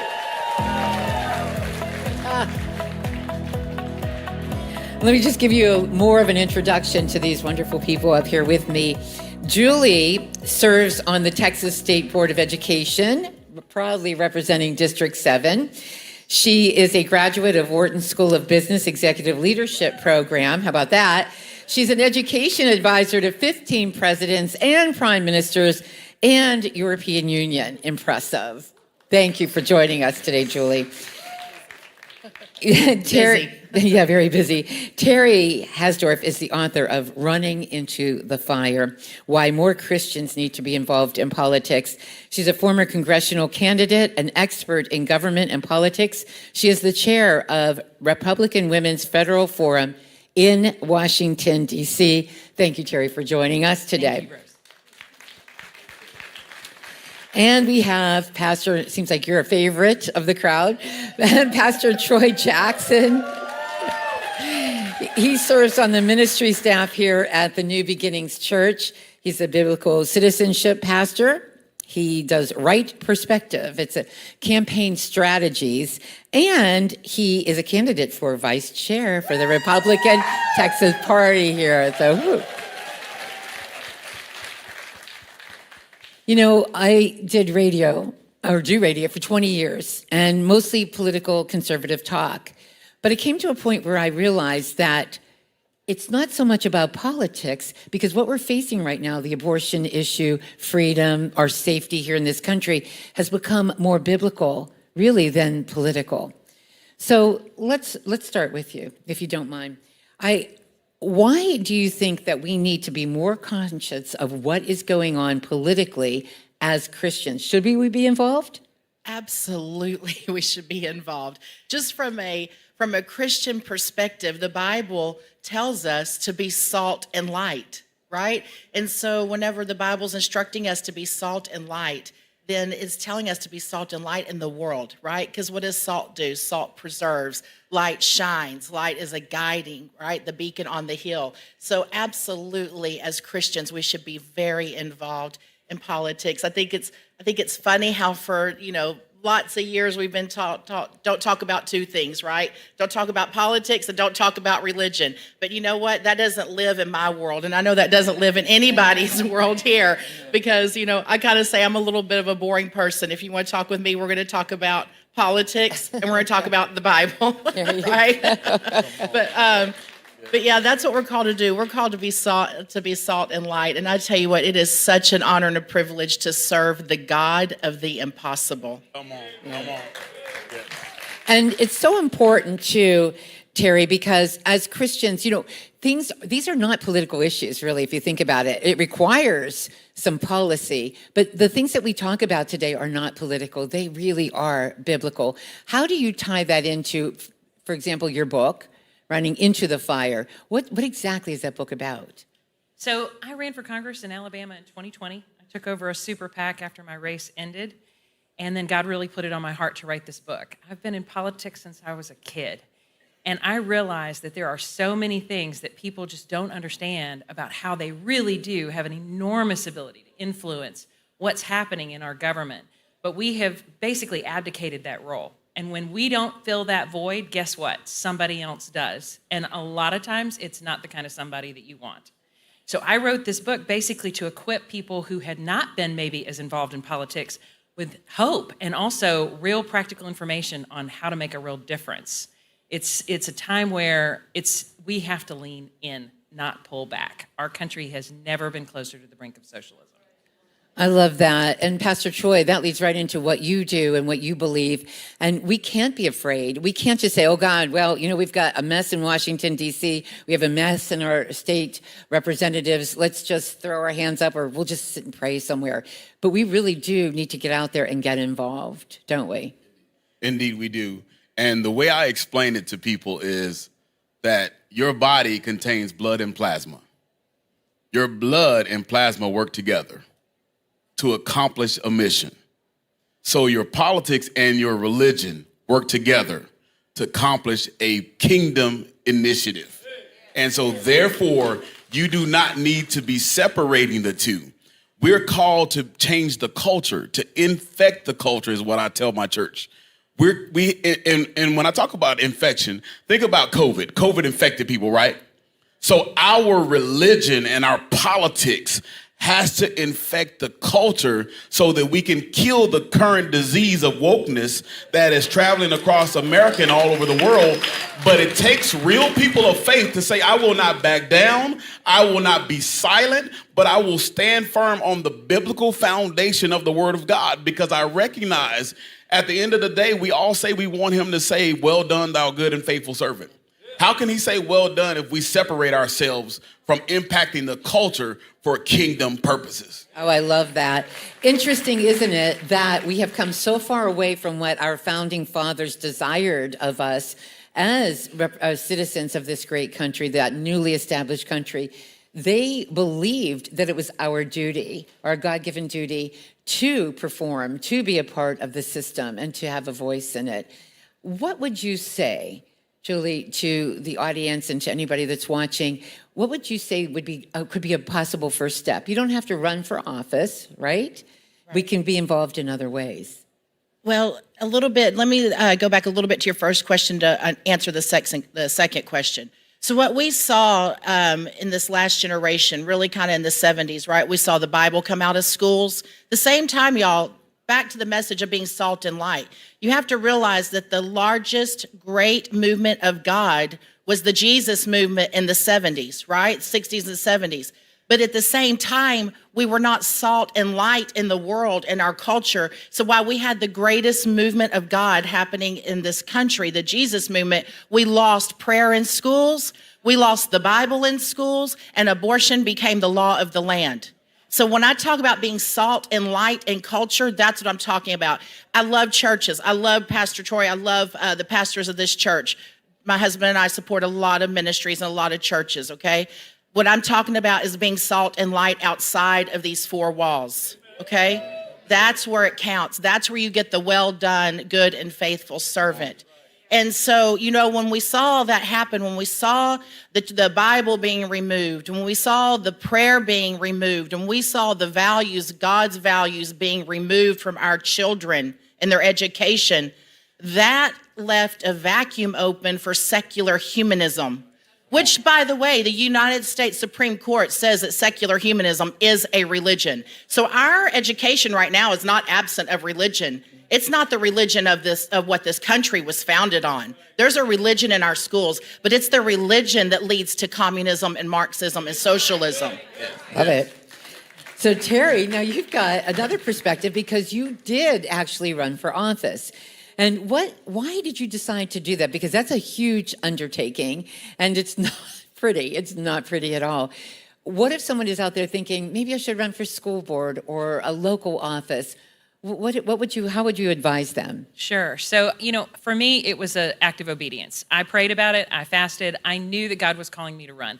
I didn't know if I was called to win. I just knew I was called to run. Come on. And when you do that, no matter what happens, you're being obedient. So you win. And guess what? What I learned from running for Congress is what I poured into this book. So it was not wasted, not one drop of it. But if you're thinking about running for office, I would tell you first and foremost, get trained. You know, you don't go climb Mount Everest and decide to just do it tomorrow morning. This is, you know, something that's not for the faint of heart, but it is very doable, and a lot more people should be running because guess what? Politics is a numbers game.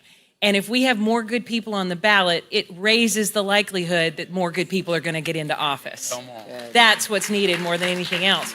So get trained. Second of all, be supported. Make sure that you've built your team around you and you learn who the players are and get that support base before you even jump into the arena. And, you know, making sure that you're praying and getting a download from God to make sure every step of the way you're spirit-led. Those would be my top pieces of advice. It is not something that is as scary as most people think. Once you get into it, you realize, I can do this. That was very good. And Julie, you touched on something, and so I'm going to throw this out to Pastor Choi, but I'd like all of you to weigh in on this. And it made me think about how so many things that have been so significant in the history of this country came out of a spiritual awakening. When we had our Great Awakening, that led pastors to literally stand at the pulpit with a uniform on, preaching that this is a cause of heaven against hell. And that is truly how they saw it. And then you jump ahead, and that led to what? Our freedom, and to this wonderful, wonderful country that we live in with the Declaration of Independence, with our Constitution that is unlike any other document. Then you move forward to the Second Great Awakening, which had a significant impact on this country. One of those issues was, and they don't talk about this, Pastor Troy, and it bothers me, one of the issues, the platforms of the Second Great Awakening was slavery. The pastors were calling it a sin, and it had a significant impact. So my first question to you as a pastor is, do we kind of need a new awakening, something going on here in the hearts and the souls of people? Because that's where it starts. That's what Tocqueville said when he visited. Do we kind of need something like that, too, to see real change in our political system or real change in the way this country is being run? I'll start with you, but I'm going to ask all of you. Yes, we do need another Great Awakening. And the Great Awakening starts in the church. We currently have a Black Robe Regiment, which is what you're talking about, that's in operation in the U.S. I'm a member, proud member. And what Black Robe Regiment does is it prepares pastors how to be able to encourage each other and to stand firm on the word of God and not back down, not shy away from the issues that are happening in society. And what we've done strategically and what I'm doing strategically here in the church is I'm formulating people and training people in our church to be able to vet candidates so that we can determine who the biblical candidates are and who deserves our vote. And we're showing up at the school board meetings. We're showing up at the Capitol. We're making a difference. And so when we show up in numbers, what I've seen has been happening is the awakening, it's coming gradually. But it's time for all of the pastors to come together. Because if you've got, most cities have 300-400 churches minimum, even in a small city. So if each one of those churches only had 50 people, and there's a major issue happening on the school board, and they all show up at the school board meeting, do you think the school board meeting, the school board is going to vote to have pornographic books in the school? No. Do you think the school board meeting I was just at here locally, where they wanted to hire a transgender counselor, the person was a transgender, but they wanted to hire a counselor to help kids understand and identify as transgender? Had I not taken 80 people with me from New Beginnings into the school board meeting, and I stood up before the school board meeting and I testified, and we had on our shirts, "Make America Godly Again." So they saw a sea of New Beginnings behind me. I'm at the podium and I'm testifying. And when they went back to vote, they voted against it because we were greater in numbers. There's strength in numbers. So when we as the body of Christ show our strength in numbers, we can push hell back and we can put the devil on the run. One can chase 1,000 a flight. Two can chase 10,000. If all of us in the room would come together, think about how many devils we could chase out of our city, out of our counties, out of our states, out of these United States of America. We can do this together. Preach it. I love it. Pastor Joy, thank you. And the worship begins in 5 minutes. Yeah. Oh, let's just start right now. Let's just go.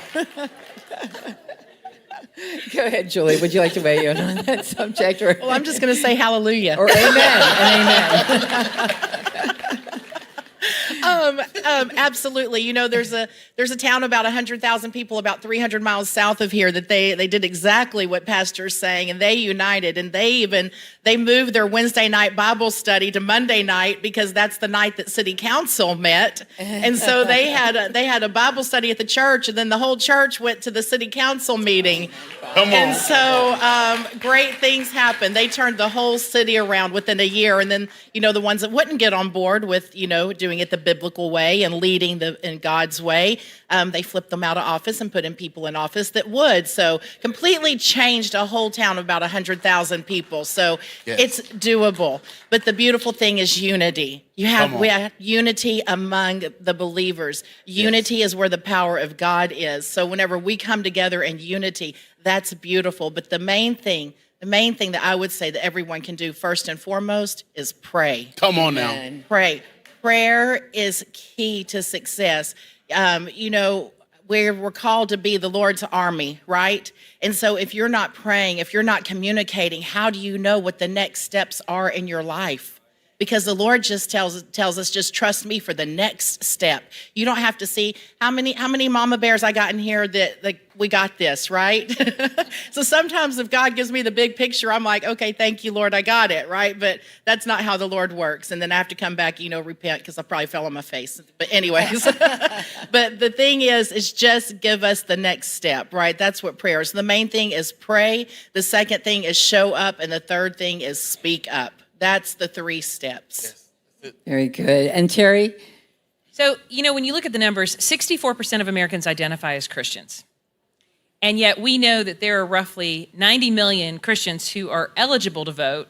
Less than half show up at the polls. And 15 million Christians are not even registered to vote at all. Yes. Yes. So I targeted Christians with this book. Now, this could be much broader and apply to anybody, but the Christians have shirked back. The reason why I called this book Running into the Fire is because I was talking to a friend of mine who had also run for Congress about the same time I did. And I asked him, why do you believe Christians shy away from being involved in politics? And he said, because they're afraid of it, because they think of it as being dirty and corrupt. And I said, yep, that's what I hear over and over. He said, but what they really should be doing is thinking of it more like people who are in law enforcement or people who are firefighters, because they're trained to overcome their fears. And instead of running away from the burning building, they run right into it. I like that. We are called to walk in faith, not fear. And when you look at it, there's a little over 3,000 counties in the United States. Now, I may not be able to change the whole world. I might not be able to change Washington, D.C. or the whole country, but I can make a difference in my county. Amen. And when you break it down on that level, it's very doable. Amen. We just need to stop walking in fear. Pastor Troy, I love that. Yes. Thank you. And Pastor Troy, when she was talking about running into fire, I was thinking about Daniel. We're doing a women's Bible study on Daniel, the book of Daniel. And we know that Shadrach, Meshach, and Abednego were put into the fire. But beyond that, when Daniel was in his 80s, he was still praying to his God. He did it before an open window. He was unafraid, and it was the only thing these political people around him, he was one of the governors of the time, the other governors and the other leaders knew the only way they could get him was to do something, because he did nothing else wrong, but he prayed every day to God in front of an open window.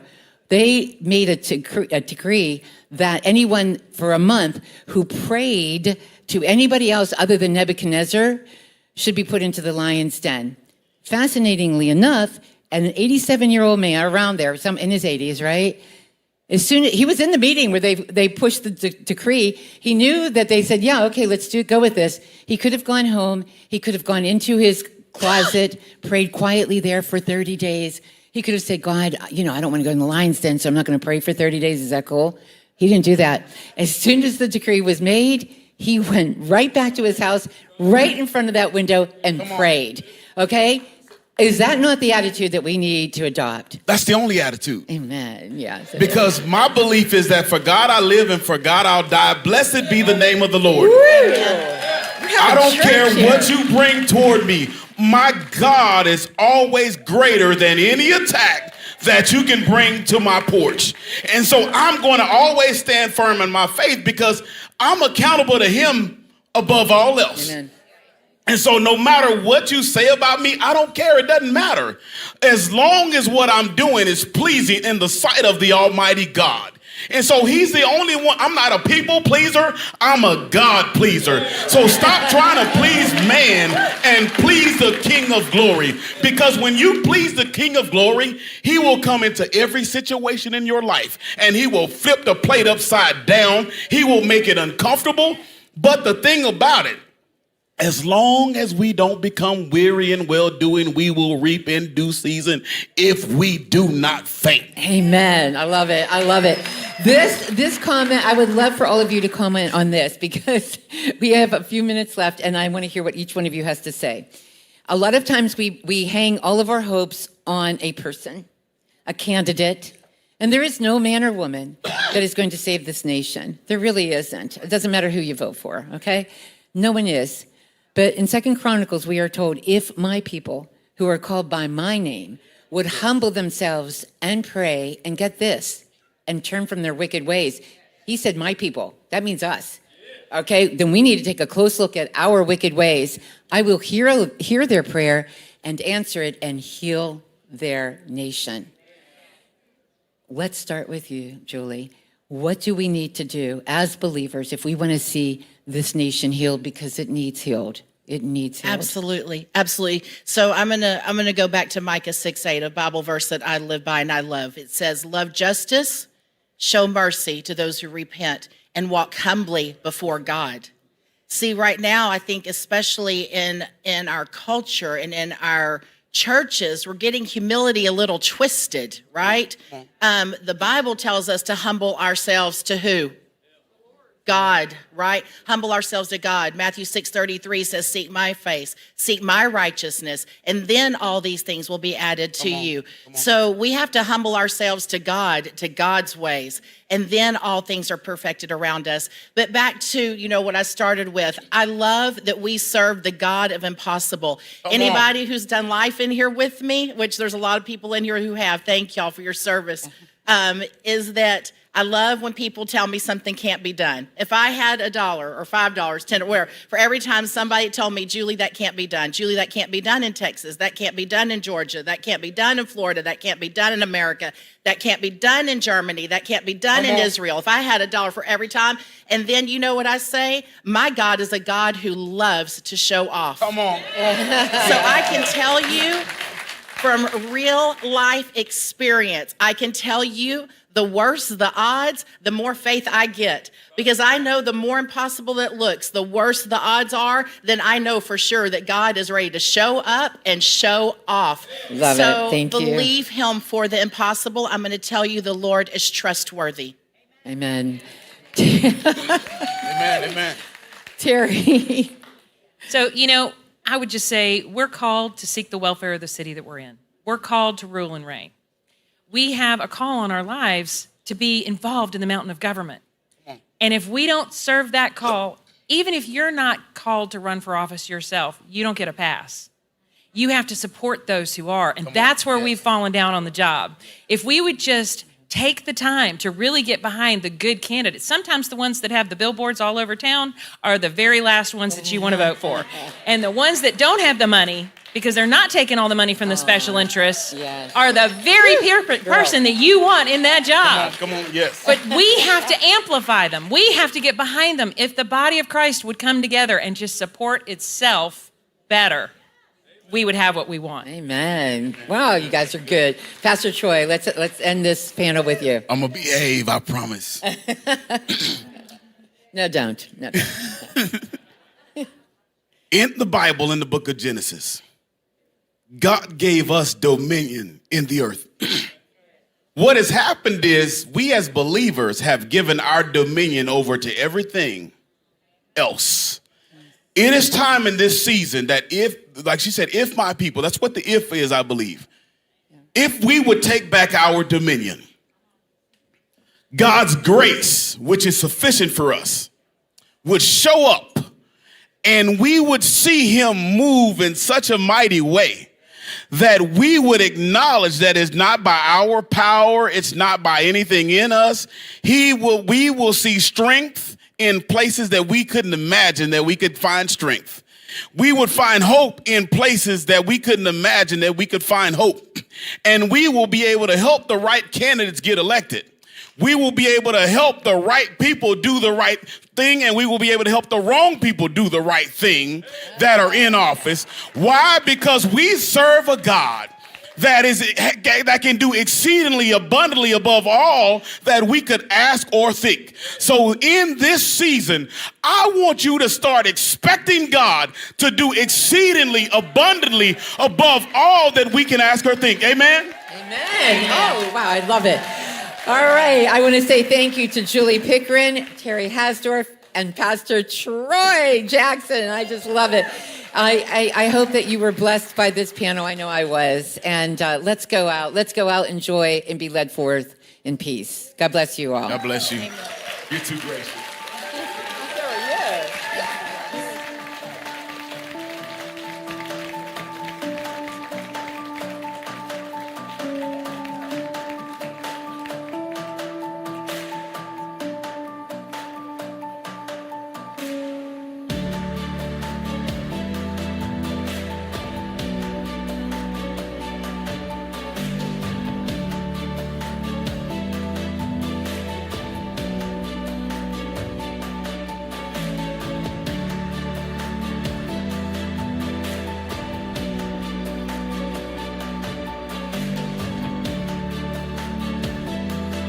Dr. Simone Gold is one of America's frontline warriors and a fierce advocate for medical freedom. Please welcome the founder of America's Frontline Doctors, Dr. Simone Gold.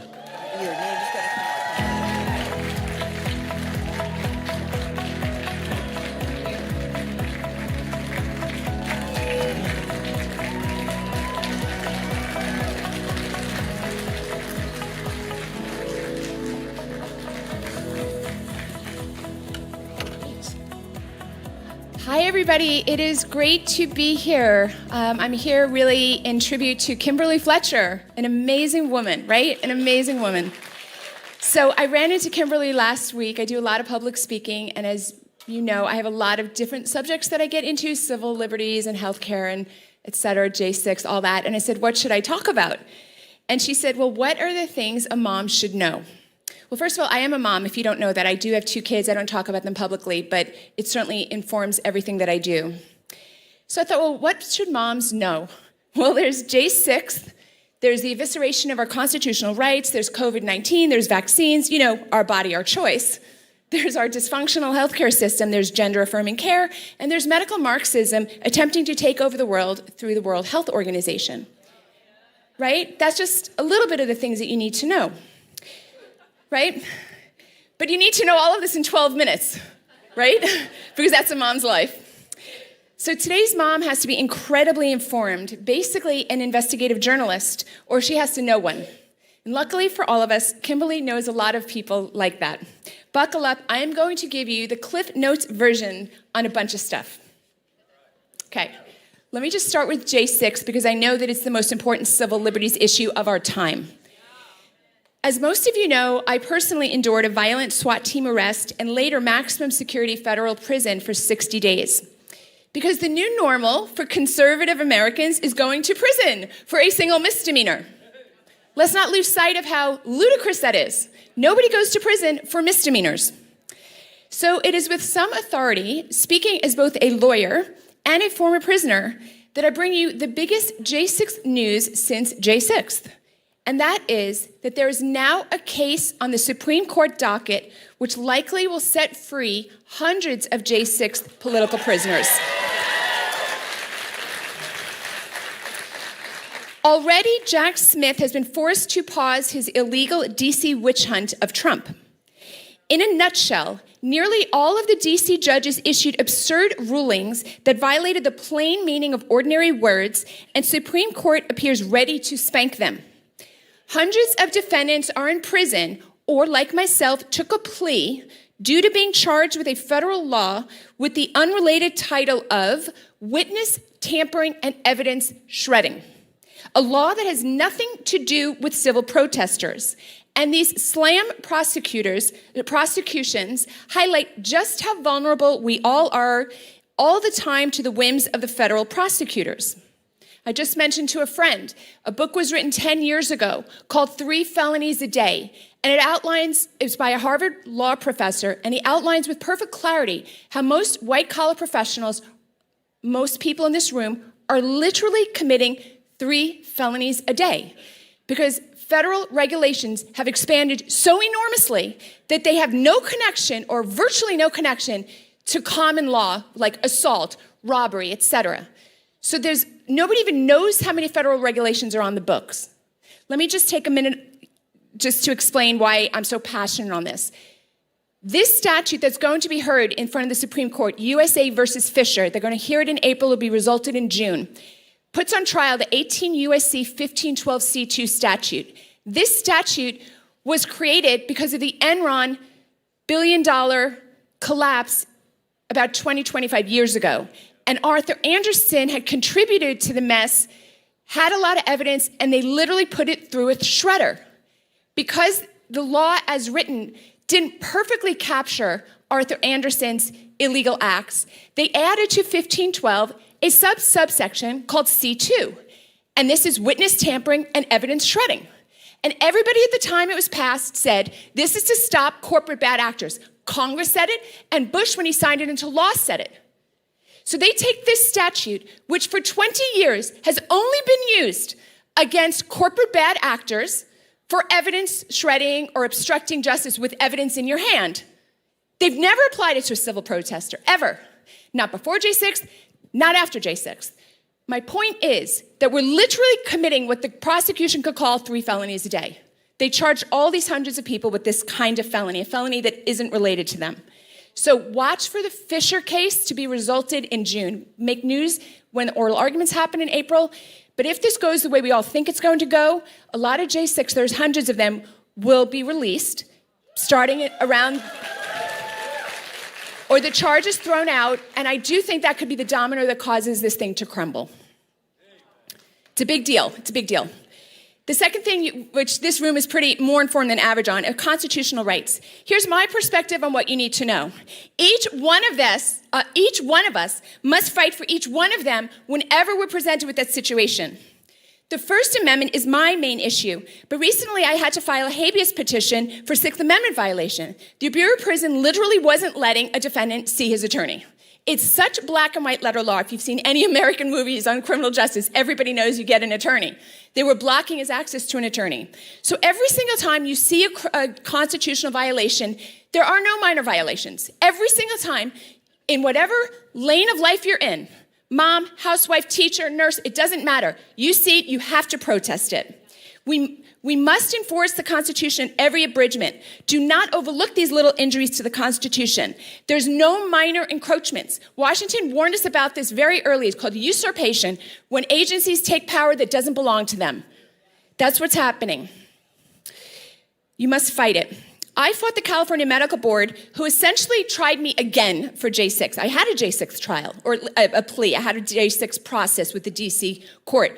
California Medical Board had no authority to go after me again for J6, but they did. So they thought I was going to roll over. I didn't. I fought them for 2 years, and I won. And everyone said to me, why am I bothering? The truth is I live in Florida, and most of the time I don't practice medicine. And if I do, I can practice in Florida. But it's the principle of it. California Medical Board cannot try doctors for freedom of speech or J6 issues. It's not their authority. So I urge you to do the same in your life. Now, what do you want to hear about COVID-19? My answer to that is you don't want to hear one more word about it. It's done, it's buried. But all you need to know is that our founding fathers anticipated 2020. They wrote the Bill of Rights after living through dozens of epidemics. The Mayflower Society lists 41 epidemics in colonial New England from 1700 to 1764. They had influenza, smallpox, scarlet fever, measles, typhoid fever, measles again, smallpox, dysentery, etc. The founding fathers were also well aware of the French Revolution, a Robespierre reign of terror of 1793. How do you think all that guillotining happened? It was at the hands of what the government called Committee on Public Safety. The Committee on Public Safety said it's much better to guillotine these people over here to save these people over here. That was the pretext. This is not new. Our Constitution protects us, but not if we don't protect it. President Reagan said more than 60 years ago, quote, one of the traditional methods of imposing statism or socialism on a people has been by way of medicine. President Reagan said this. It's very easy to disguise a medical program as a humanitarian project. This is not new. Next, gender-affirming care. What do you need to know about it? Here's it. Stop using the tranquilized leftist language like gender-affirming care. Start calling it what it is, medical mutilation. A shout out to Kimberly for the special she did with Epoch Times. Really important. The frontline doctors are going to be bringing you a video series. We've just shot it. It'll take a few months to be complete on exactly this. It is not, and I'm going to be blunt here, so if you've got delicate ears, please cover them. For example, it is not vaginoplasty, which is reconstructing a vagina, typically after trauma or cancer. I see that word in the paper and I want to shriek. By definition, it cannot be a vaginoplasty if there was never an original organ like that to begin with. Look up the definition of plasty in Google, the suffix, right? They changed the language just like they've done with everything. Plasty is a surgical procedure to repair, restore, or replace with a prosthesis a part of the body. It is not a vaginoplasty. This is what I would call it as a doctor. Dispassionate, apolitical. It is an iatrogenic chronic wound. That means a doctor-induced, that's iatrogenic, doctor-induced, long-term pus-oozing or inflammatory hole. That's what it is. Not so appealing, is it? The left always changes language. We have to stop complying. This is really bad stuff. We can at least not use pretend language that allows everybody to pretend it's not bad stuff. You know what gender-affirming care means? The doctors are there to affirm your expensive procedures, expensive tests, and medications. Let me give you something you can use in like kitchen table, living room, coffee table, or preschool pickup conversation with people who don't agree with us. If a young lady wants to get a tubal ligation, let's just say she's early 20s. She's the oldest of 10 kids. She basically raised the kids kind of as like the second mom. She is sure she never wants to have kids. Let's throw in there that she's pro-life and she absolutely would never get an abortion. So she is certain she wants her tubes tied. You know what? She's going to be too young to have insurance pay for it because insurance knows she might change her mind. So if you're under 21, you can't get a tubal ligation. How do you like that? Everyone knows you might change your mind on things like that. And insurance strongly discourages it. You have to fight to get it if you're under 30 and you have no kids. Okay? That's a conversation starter for people. You think you can be 18 and chop everything off and take everything out, but you just can't do a simple tubal ligation, which, by the way, sometimes can be reversed. Okay? Use that. What would you like to know about vaccines? One of the most common questions I get these days, should I take, fill in the blank vaccine? It could be shingles, it could be chickenpox, it could be, anything, influenza, measles, etc. I'm really tired of this question. This question, from my perspective, misses the whole point. The answer to, should I take the pertussis or shingles or chickenpox or measles or tetanus is, you should get a physician you can trust to give you unbiased information. That's the answer. It shouldn't be like, oh my God, I see that doctor over there that I know I can trust, like that one person like I can trust. There are actually quite a lot of us, and you need one. Maybe not today or tomorrow, next year, next month. If only someone would build a system where you could find such a doctor. If only. I would definitely support that. That's what you say. You say, I would definitely support that, right? Well, you have your chance. I've built this for you. Goldcare.com. Goldcare.com. And I'll tell you more. My apologies. Page out of order. Well, it's out of order, but I know the material. So I'll get to Goldcare again in a moment. But what do you need to know about what I call medical Marxism and the WHO? Here's what you need to know. Medical Marxism is China attempting to rule the world, not through war, not through currency manipulation, or stealing our intellectual property, or owning our universities or our government, all activities with which they're engaged, but also by owning the WHO. You all know how bad the WHO is and how they're trying to gain power over the United States. But here might be new information for you. Who controls the WHO? The WHO's Director General, Dr. Tedros, was selected by China. If you go to DuckDuckGo and do some research, you will discover this for yourself. He was propped up by China. When he was the health officer of Ethiopia, he engaged in widespread political suppression by withholding food and medicine to Ethiopians of different ethnicities. Right now, the Amharans, I guess one of the rival ethnicities, are now, quote, missing 2 million people, right? Not enough food, not enough medicine. That's the guy they picked. When he was elected, he immediately attempted to put the Marxist Zimbabwean president, Robert Mugabe, who engaged in massive anti-white human rights abuses, as the goodwill ambassador to the WHO. That was stopped. This all makes sense, though, once you know that Tedros was the third highest member of Ethiopia's Tigray People's Liberation Front, a hard-left organization that became part of the Ethiopian People's Revolutionary Democratic Front, a known terrorist organization. This is who Tedros is. Do you read this in the New York Times? You could literally find this right now in 2 minutes on your phone, but the media doesn't put this in front of you. Of course China would be Tedros' puppeteer. Now, why and how do you think China did this? They think in terms of decades or centuries, and we think in terms of milliseconds. We're thinking about our next tweet. Do you remember SARS? The Chinese do. In 2002, the WHO correctly blamed China for the SARS pandemic. And from that point onward, China, who had become very humiliated from that event, decided to become the WHO. Prior to selecting Tedros, the Chinese Communist Party put forth Tedros' predecessor, Dr. Margaret Chan. The CCP, Chinese Communist Party, has been running the WHO for almost 2 decades now, literally running it, in charge. The real goal of these WHO leaders is not health, but rather using more American-friendly terminology, such as global health security and public safety, to achieve their goals. We must not let them deceive us under the pretense of the public's perception, under the public's benefit. The WHO heavily determines public perception. So the conversation to have with people who don't know any of this is, where did the head of the WHO come from? Who put him up? Get them started on that. Now, my area that I spend a lot of time on is our dysfunctional healthcare system. This is the biggest oy vey of them all, and probably the one very close to moms' hearts. You need a doctor. Just the Cliff Notes version, the legacy healthcare system is unfixable. I have 1,000 examples of this. If you have a doctor who is getting paid through insurance premiums, you are not getting unbiased advice. Stop kidding yourself. You're just not. exit the system. Doctors are now cogs in the government machinery and are taught to write prescriptions and order tests. Financial incentives exist throughout the system to label things problems and do procedures. Sometimes this is correct, but I'm now convinced most of the time it's incorrect and sometimes deadly. I am not saying you can never get a good result within the system.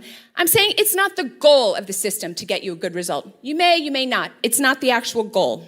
There are now huge corporate interests that dictate what your doctor tells you. Almost all doctors these days are mouthing words that Big Pharma or the medical industrial complex is telling them to say. But someday, today, tomorrow, next year, you're going to need a doctor, you're going to need a straight answer, and almost everybody would benefit from a wellness approach, not a sickness approach. That is just what I've been working on for 2 years. I need and I want Moms for America to join this healthcare revolution, and it's for 2 reasons. It's for you, your family, your friends, your kids, your parents. But it's also because every dollar you're putting into the healthcare system is the dollar that's funding tyranny. I know this for certain because in 2021, I was suing the people who were forcing mandates on us. And who did I find at the bottom of it? It really wasn't, Big Pharma was really all about the money. But Kaiser was pursuing its own financial interest. And every time you wrote a check to Pfizer or Blue Cross, you were funding your own tyranny. For that reason is why I built Gold Care. We have doctors, we have naturopaths, we have functional doctors. We don't judge on the vaccine. We give you straight information, goldcare.com. I set up a program for Moms for America to get the lowest price possible. It's very reasonable, so go to goldcare.com/moms. goldcare.com/moms. We're in all 50 states. Like-minded, just like us. There's a deep spiritual basis to everything that we do. So I just want to say that it's an honor, again, and a pleasure to be here with other patriots, other people of faith. God bless Moms for America, Kimberly Fletcher, and the USA.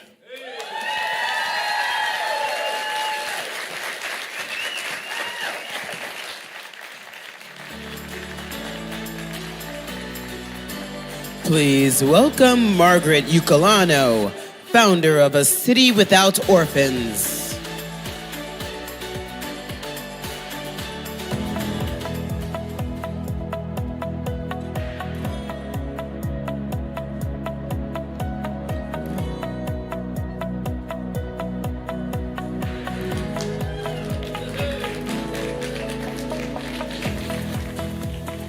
So, a question for you. What comes to mind when you think about an orphan? Perhaps you think of shirtless children or starving children. Some people tell me bloated bellies with sweet faces tugging at their heartstrings. And if this is the image that forms in your mind, and possibly not the people in this room, but this is the image that forms in a lot of people's mind, and I hope to broaden that perspective today. No longer must we travel far to reach the children in need. There are orphans right in our own backyard. And these children, most of the time, are inadvertently hidden from our view because they're under government's protection. These kids attend school with your kids. These kids share pews at our churches, and they live in your neighborhoods, and many of them often go unnoticed. This year, reported by the Casey Foundation, 3.5 million children in the United States will undergo investigations due to abuse, abandonment, or neglect. And that's this year. I realize that many of the people, and probably not in this audience, but most of the audience I get to speak to, many of them don't think about the child welfare system on a daily basis, because our country has just a constant barrage of issues hitting us. And our foster care crisis seems to get pushed down to the bottom. The fact is, though, on any given day, I'm just going to give you guys a couple of facts because I want to educate people in the short amount of time that I have today. 400,000 children in the United States are currently being raised by our government, with over 100,000 children waiting for adoption in the United States. Half of these children are young people of color, 50%. And many of these kids you don't recognize, might not know, but they wind up going directly into institutions or large state-run group homes. More than 20,000 of these children this year will age out of the foster care system without ever becoming adopted. These children are likely to experience homelessness, unemployment, and worse, incarceration as adults. In fact, 20% of the children that age out of foster care this year will become instantly homeless and have no place to live. The sad truth is that most of these kids don't have a bright future ahead of them. I just kind of painted the sad statistics. 75% of the girls and 33% of the boys will move to the adult welfare system, from the child welfare system directly to the adult welfare system. 7 out of 10 girls will become pregnant by the time before the age of 21. 30% of these children will suffer from direct effects of PTSD. That's twice the rate of our veterans, which makes sense because they're children. There is less than a 3% chance that any of these children that age out of the foster care system will ever earn a college degree throughout their lifetime, and only 1% of these children will reach any high level of success throughout their lives. And today I stand before you, I represent that 1%.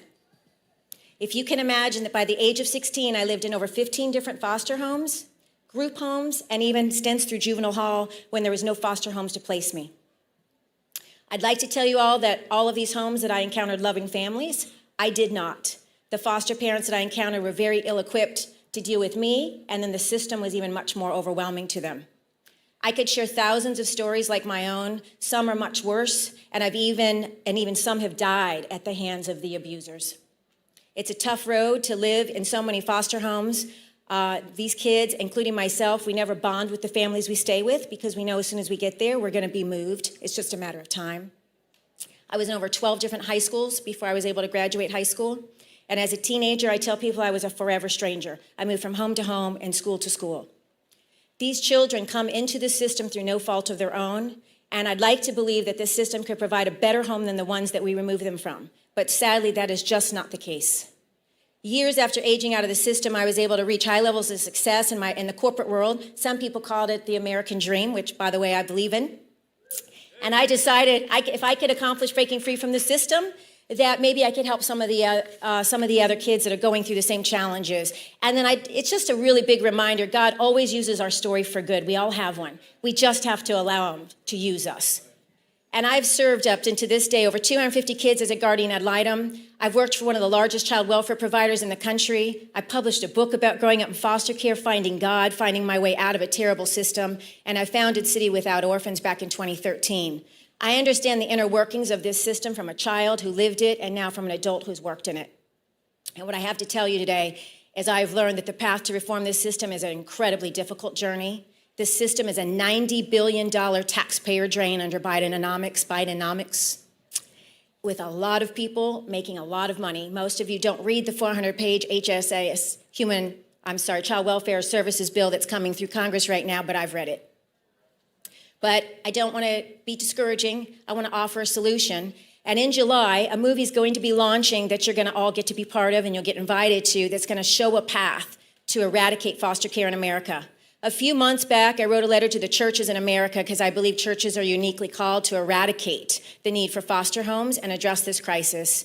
And although numerous churches, and a lot of you are part of these churches, we know that globally they're doing commendable work on orphan care throughout the world. They all have their own unique approach, but our approach is collaboration with one mission working together towards eradicating foster care in America. This year, we've begun the work calling on churches across America, and you can help us with this because you're all part of one.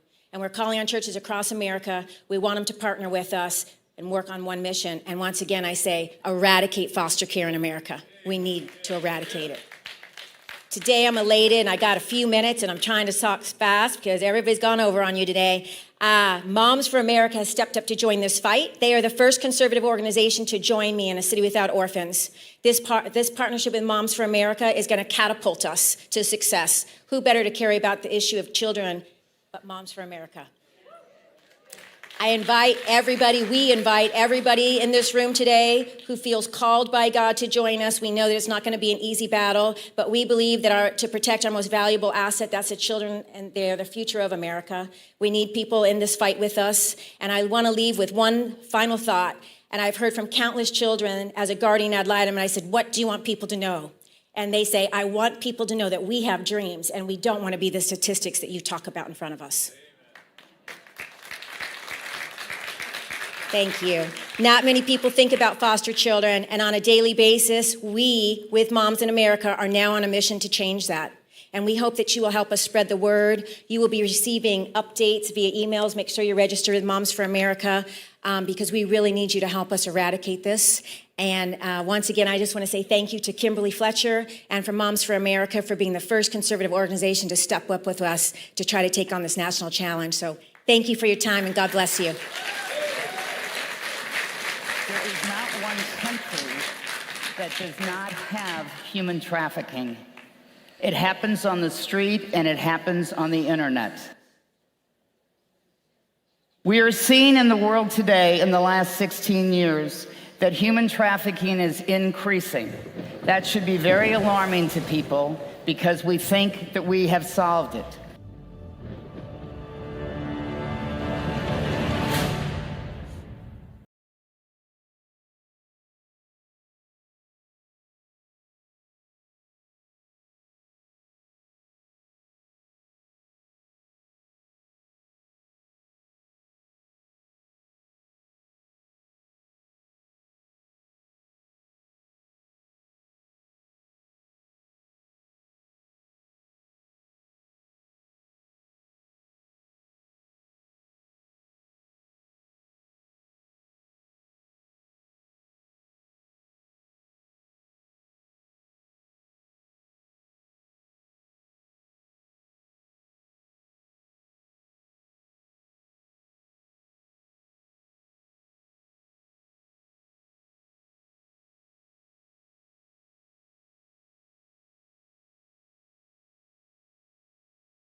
Christine Dolan is an investigative journalist and author that is recognized as one of the most seasoned investigators of human trafficking in the world.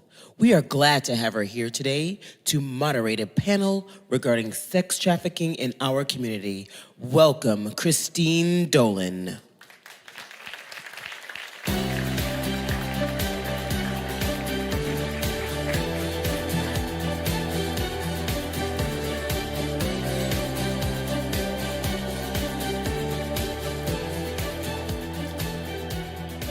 So this is going to be a serious conversation, but I first want to say to anybody in this room who's ever been abused as a child, abused as an adult, or had anybody in their family abused, my profound apologies. I did not know anything about this until 24 years ago when I was commissioned to investigate the exploitation of children emanating from the Balkan crisis that I covered in the early 1990s.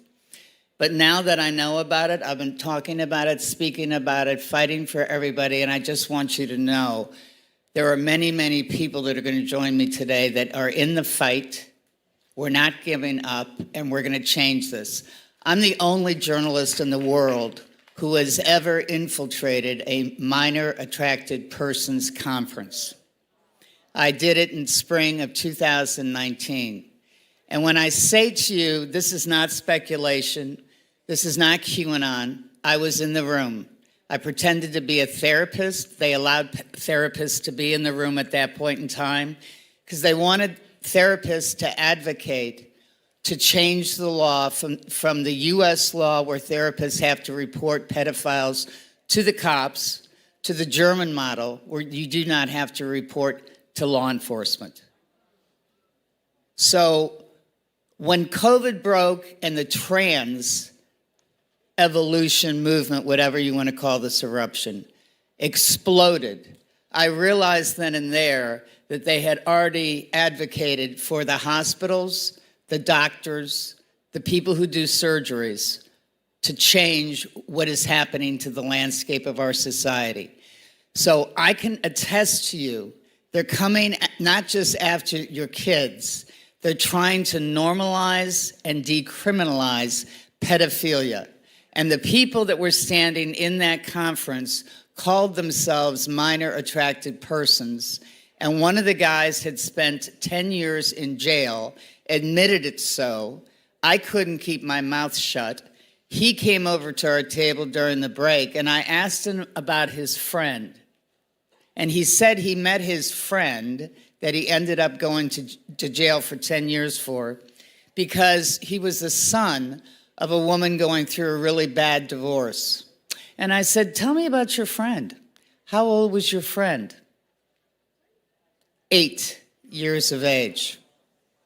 So this is a reality check today. And the people that are joining me on this panel, I'd like to introduce you to Jaco Booyens, who everybody knows in this room probably. And Pastor Richard Vega, who's from Houston, who's into saving and rehabilitating survivors.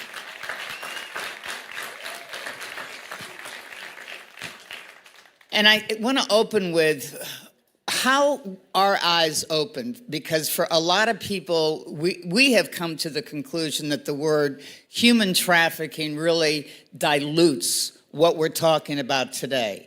And let me give you a statistic. When I was first commissioned by the International Center for Missing and Exploited Children in 2000, the National Center for Missing and Exploited Children had, on average, about 37,000 child pornography tips. And I hate to use the word child pornography because they're images of rape scenes. Today, there are over 23 million a year here in the United States alone. So when we know billions have been spent, people awareness is there, the numbers are going up, the ages are dropping.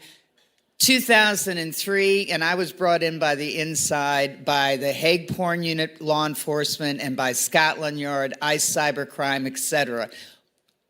Over 20 years ago. In 2003, Scotland Yard informed me that they, in fact, had an image of someone abusing an infant attached to an umbilical cord.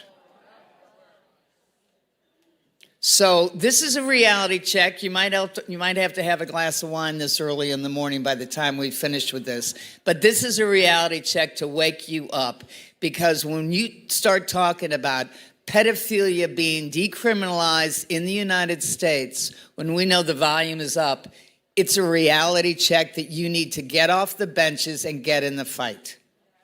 And I want to turn to you, Jaco, first, because your epiphany came even earlier than mine because of your family. And it had to do with the music industry with your sister. So just share that because it happens in a family. Yeah, 100%. Thank you.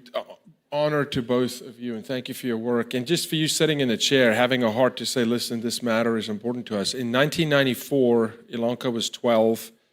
She won what would be called today like an American Idol with Columbia Records.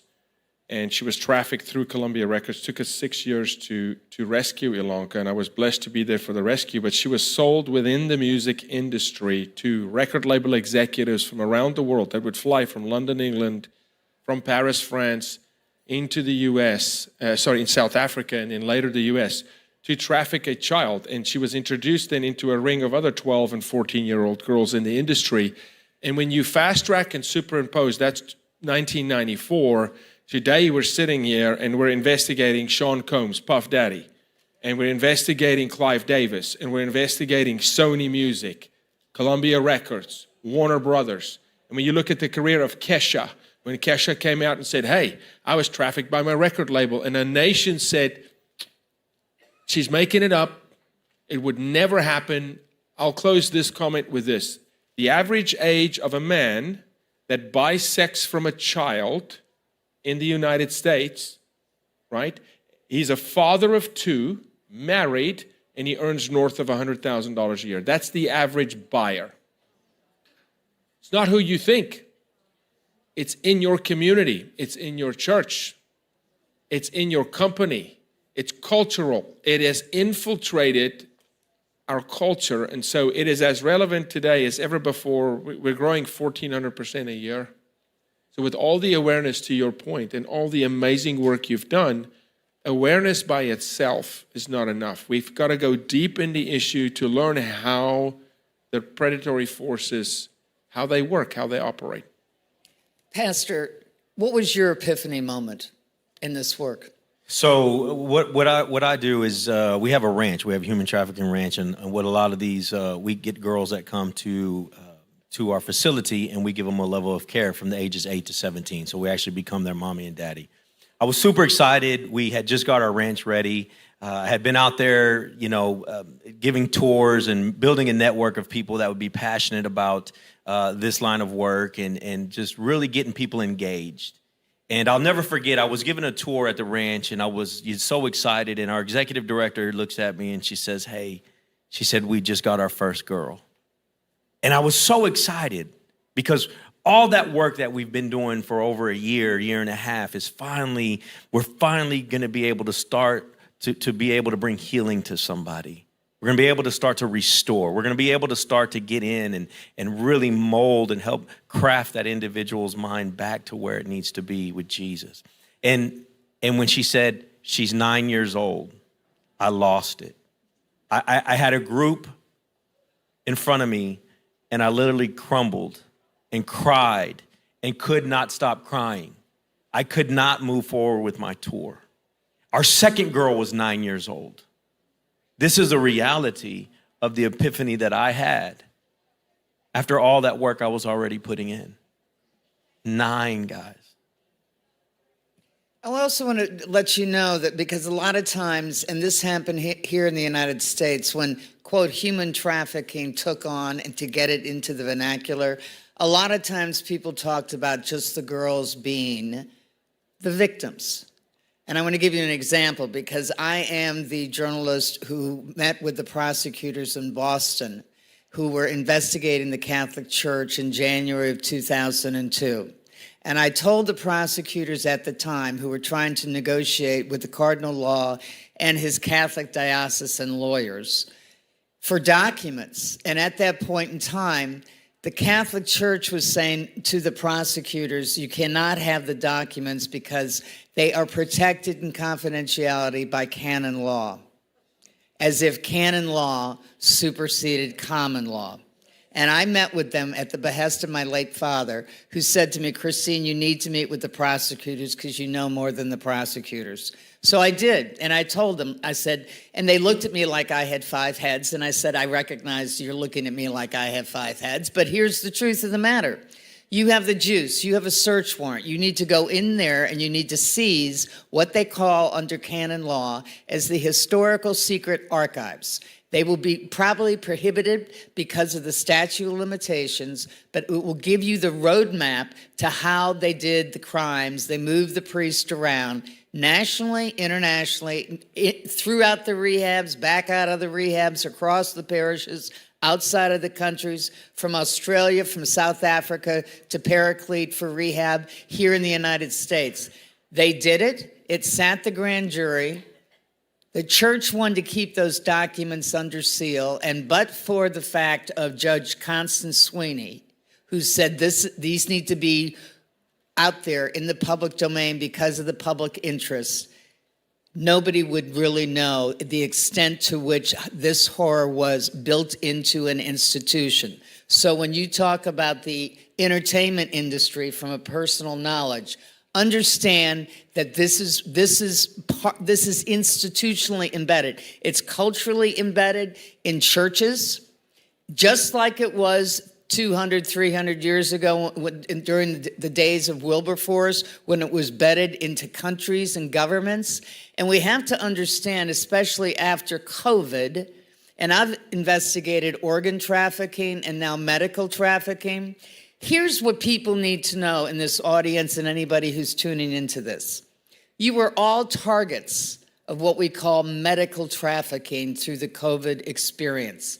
This is an institutional. If you take a human being and you lie, you defraud, you coerce, or you force for labor or sex, organs, etc., and medical, for commercial profit, you are a target of what we call, defined legally as human trafficking.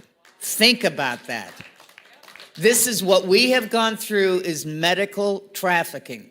And you have the right to say no when you are commodified. But let's talk about the internet and kids. Jaco, your experience, because we have seen this, where they wanted to prosecute people 20 years ago, and now we have a flip of the switch because they want to let them go. Share your experience. We can't talk about all the investigations specifically that we're involved in, but we can tell you the trends of how now it's becoming that there's no prosecutions. Yeah, and I want you to understand what Christine is saying here is it's all connected. You cannot segregate what's happening in the medical community. Julie Pickering did an unbelievable job talking about what's happening in school, legislation, policy, comprehensive sex ed. All of this ties to trafficking. Here's why. Human trafficking is the only crime that begets all other crime. You could sell drugs and not sell human beings. You could sell weapons and arms and not sell human beings. You could, do breaking and entry and not sell human beings. But where there's human trafficking, every other crime is in every case. There's money laundering, there's fraud, there's organ harvesting. It begets all crime. So it's connected to your life already, whether you know it or not. It is connected. So big tech plays a massive role in this. Are you aware that Amazon is the largest employer of child slave labor in the world today? Jeff Bezos. It is well known on the Hill. It's well known on Capitol Hill. They hide behind statutes. They hide often behind the First Amendment when it comes to pornography, freedom of speech. Your freedom of speech does not allow you to harm another human being or a child or rape a child. When your freedom of speech, your right to produce pornography that can live for free on YouTube, for free, where an 8-year-old on average is introduced to gang rape, not Pamela Anderson in Playboy with her top off. We're talking about gang rape. That boy can't get that moment back ever. His life is altered forever. The value of a woman, the purpose of a woman, love, acceptance, belonging, it's destroyed. And you have policymakers in your party, both parties, who defend these acts. They kill these bills in committee. They plead them down. The attorney generals and the district attorneys cover for big tech. They cover for corporations. So I want you to hear what Christine is saying. It is institutional. It's institutional in big tech. It's institutional in local government, House and Senate. in federal government. It's institutional in the unions. They know. Do you know we have a sex offense fund in Washington, D.C.? There's $152 million available to the Senate and the House to make problems go away. To hide them, to cover up. How are we America and you've got a fund with a lobby? Do you know that the porn lobby on K Street has over 120, there's a porn lobby that lobbies for porn to be legal, that lobbies to change language from pedophilia to minor attracted persons. This is a wake-up moment. You cannot shift culture if you don't change language. It's impossible. You must change language. So when they tell you it's not a pedophile, it's a minor attracted person, in one sentence, you blew up all anti-trafficking law in this country. Done. Because some corrupt judge, some corrupt, defense attorney will take that with the ACLU and whoever else, LGBTQAI plus, and Christine will tell you, the plus is pedophilia. And let me tell you how I know that, okay? So President Obama was the first president of the United States that ever put the word transgender into a State of the Union in 2015. In 2016, he decided to put a czar in State Department that was LGBT. By the time he announced that czarship and the time he filled it at State Department, it was LBGTI for intersex. I had to ask somebody that day, what does that mean? You're neither a man or a woman, something like that, all right? Biden comes in. Biden has now thrown the entire federal government as of June 2022 by executive order behind LGBTIQ+. Now, had I not been able to infiltrate that minor attracted persons conference, I maybe wouldn't realize where the trend was going.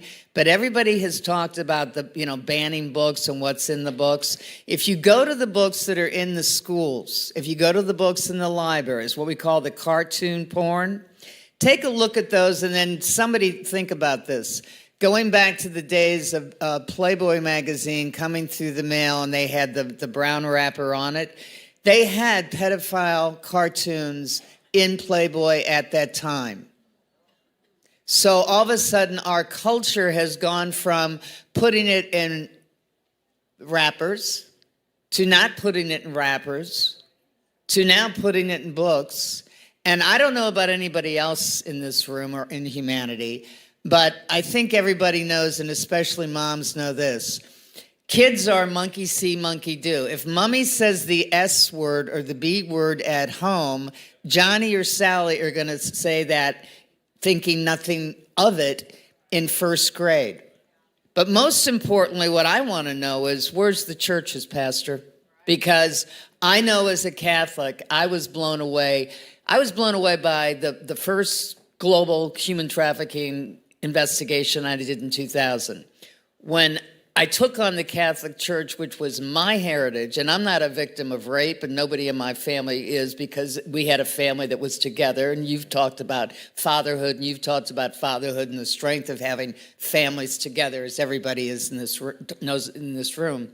But where are the pastors? Because are they afraid of losing their tax exemption? It seems to me, if you're in the work of God, that you would be in the body of protecting children and taking on the devil, because the opposite of the devil, the evil spelt backwards, is live. And I always tell people, read Ephesians 6 and buckle up when you do this work, and maintain your sense of humor, because the one thing I think we can all attest to, the bad guys really are cowards. If you punch back, they're going to punch you. If you punch back, you'll flatten them, because they hate being exposed.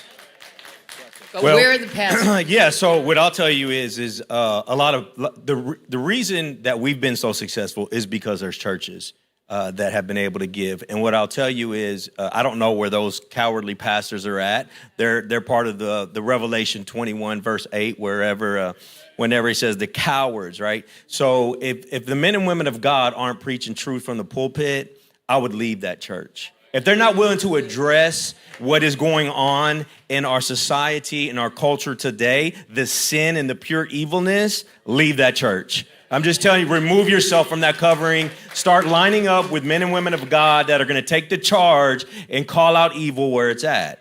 And start uniting. What I'll say to this is, we know there's evil in the churches and everywhere. Anywhere that there's men involved, there's evil there. And it's true. And it's sad what has happened in the Catholic churches and all across denominations everywhere that has dealt with this. But I do want to say this is, if you don't think it's happening in your community, you're very wrong. It's happening in our education system like we've all addressed. And here, I'm going to leave you with a story real quick. There was an executive that I met in the oil and gas industry. His daughter was targeted, went to a very good school district. They implanted somebody inside the high school to become her friend.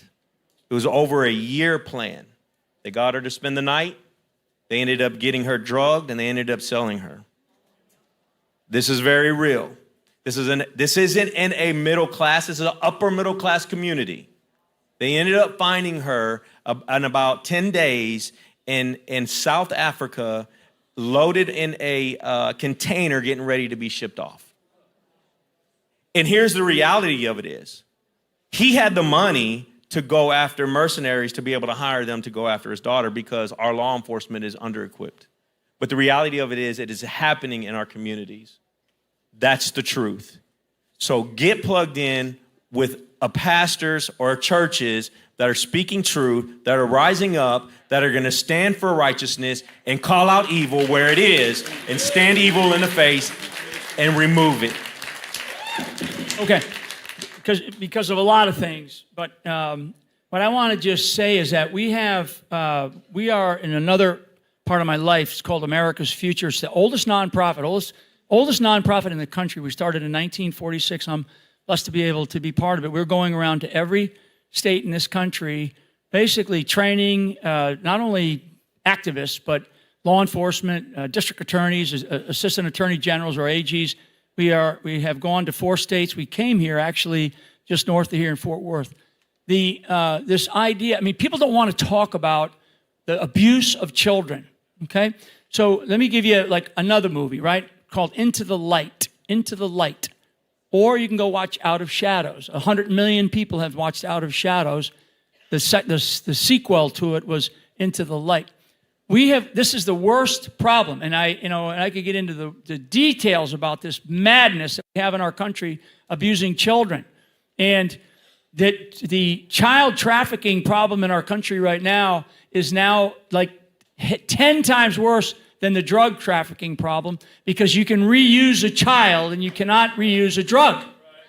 This is how disgusting, and these are people, this isn't some, lower class guy in the back boroughs here of some neighborhood. These are people at the highest levels of our government.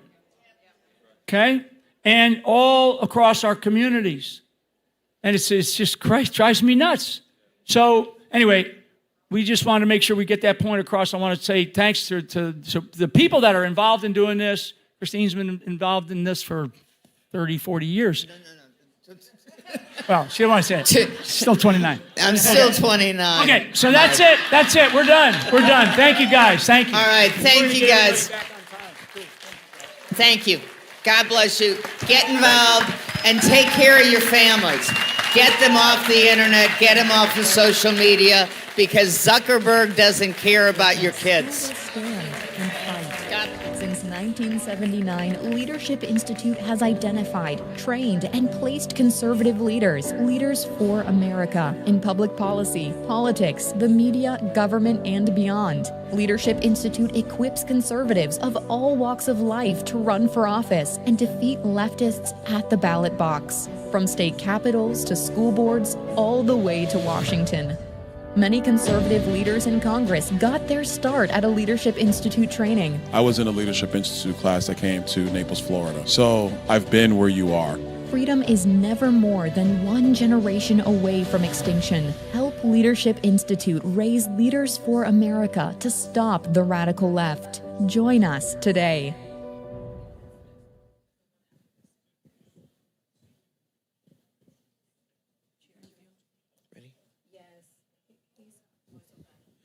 Dr. Mark Campbell is an expert political and research strategist spanning over 4 decades. He began his career as a presidential fellow during the Reagan administration in the Department of Defense. Dr. Campbell has worked for such notables as Ted Cruz for president, Rudy Giuliani, George H.W. Bush, George W. Bush. Currently, he is a senior fellow at Leadership Institute. He and his wife, Kelly, live right here in Dallas and are the proud parents of 6 adult children. Please welcome Dr. Mark Campbell.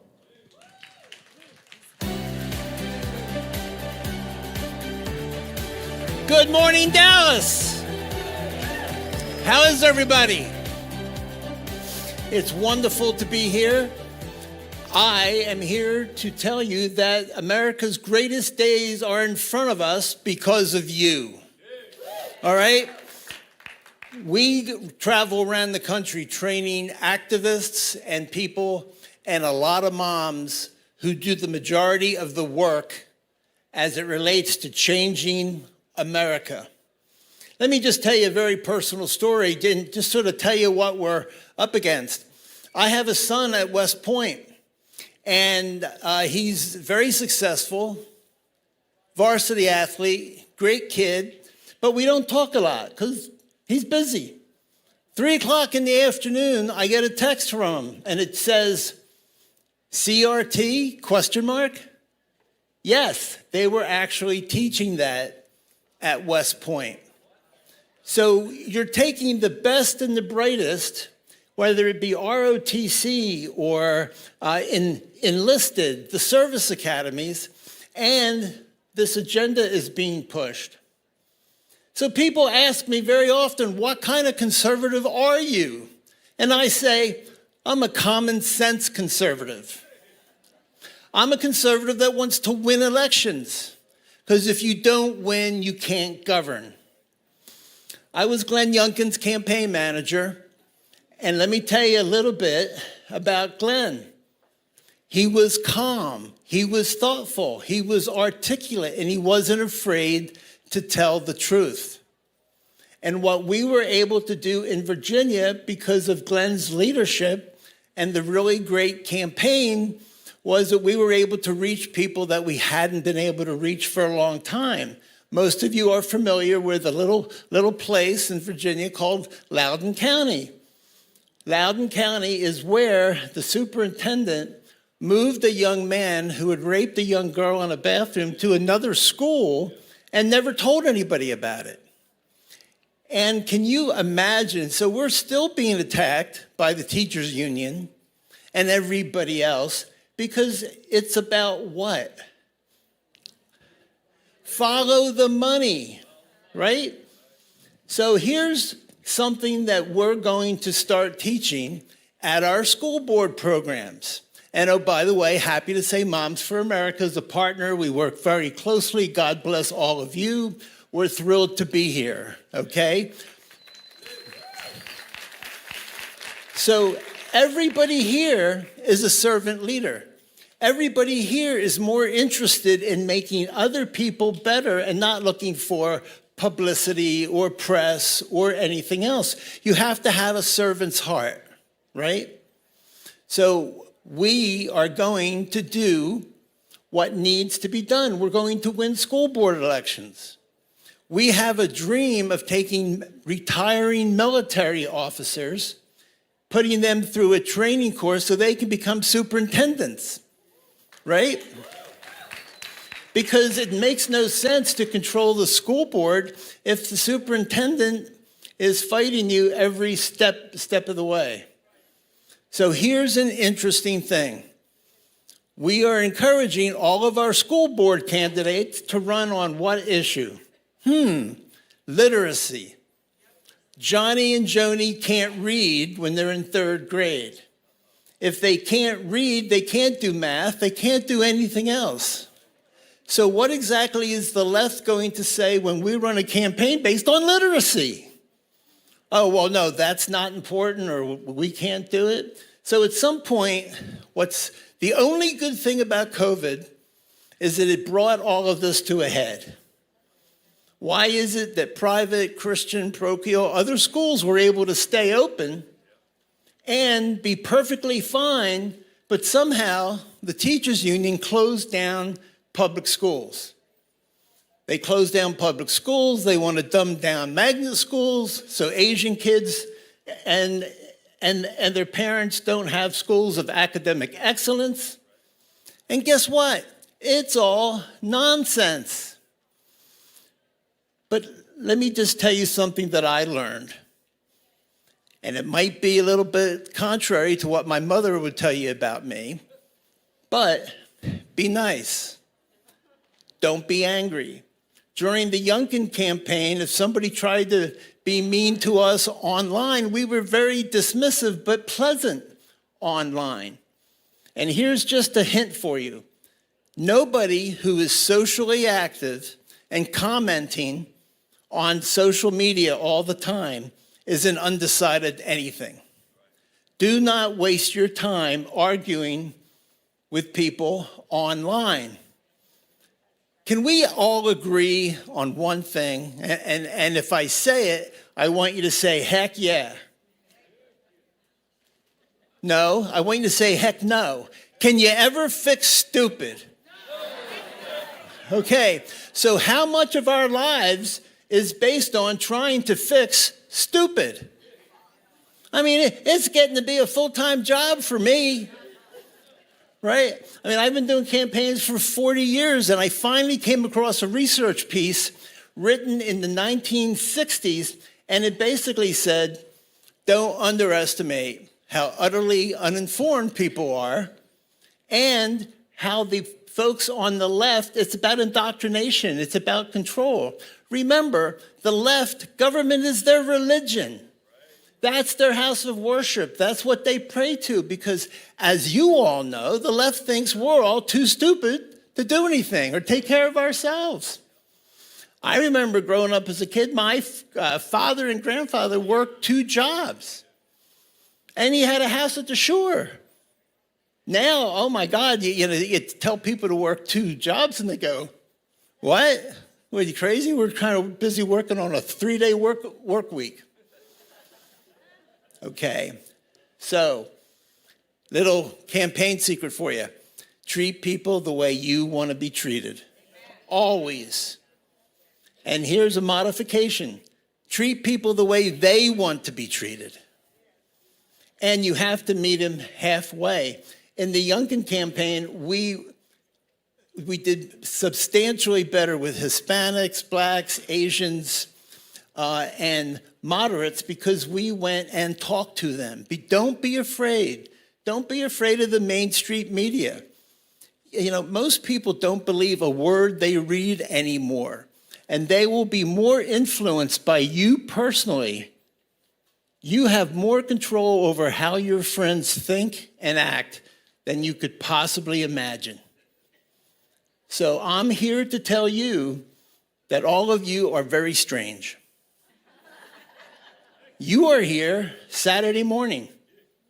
I took 10 minutes of your life that you will never get back. You are all closer to death. But I want to say you are the future. Thank you so very, very much for everything that you do. Keep doing it. And I want you to know the cavalry is coming. All of the center-right groups are starting to get together. Stop competing with each other, help each other, and in November or May or whenever your school board election or congressional or state rep race is, if we keep working together, have a sense of humor, be nice, don't argue with idiots, don't try and fix stupid, but win. Win, baby, win. Thank you very much. God bless.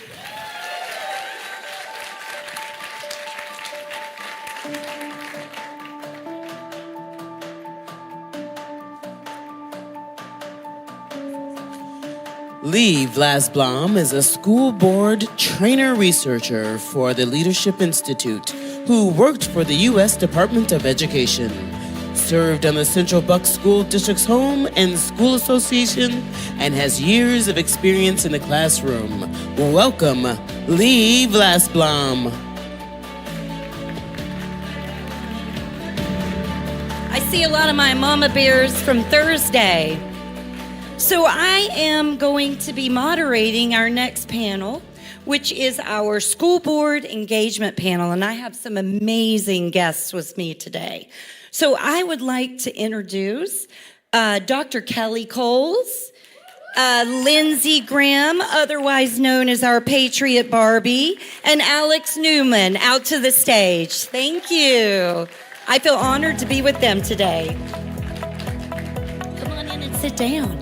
So we're going to try to keep on task and on schedule. So I'm not going to spend a lot of time with introductions because I know you want to hear all the interesting things they have to share. But Dr. Kelly Kohls is Moms for America's Senior Director, School Board Leadership Project, and founder of the National School Board Leadership Council. So welcome. And we have Lindsey Graham, otherwise known as Patriot Barbie, I love that, is a conservative activist, faith-fueled Christian, and a freedom-fighting mama bear that has fought indoctrination in her school and her community. And then Alex Newman is an award-winning international journalist, educator, and author, and consultant who co-wrote the book, Crimes of Educators, How Utopians Are Using Government Schools to Destroy America's Children and Indoctrinating Our Children to Death. Government Schools, War on Faith, Family, and Freedom, and How to Stop It. And I know that he's had several endorsements for this book, and a lot of them are here with us this weekend.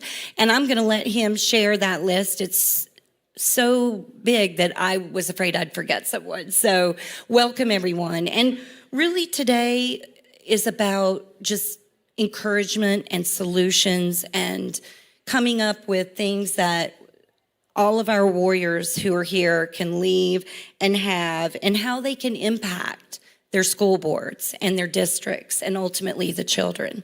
So I am going to turn it over to you. And Alex, if you want to start with those endorsements, then we'll just let you guys share your wisdom and we'll move on.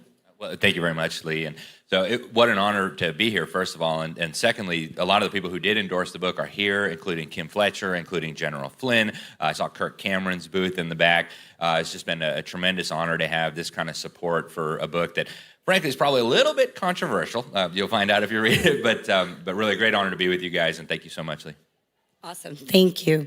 So, tell us a little bit about your fight, your story, what encouragement and things that you can leave each of us with. Lindsey, do you want to start? Yeah, I'll start. Awesome. There's too much to say, so I'll keep it right into the school board situation. A lot of you saw a video that circulated in 2022 of me dressed as a cat speaking at a school board. It went viral. And I want people to know that the backstory of that was my first ever school board meeting that I've ever spoken at. And my children didn't even go to that school. What happened was God gave me the courage and a voice to speak out. And I went to that school board to speak out against a transgender, I don't even know how you say him. They're messing me up. It's a man that wants to be a woman who was telling children to call him Miss Bixler. He was using the little girls' facilities. He was trying to separate parents from having authority over their children and transition them privately in the school. So this man was pure evil. And I happened to have a cat costume lying around because it had been Halloween.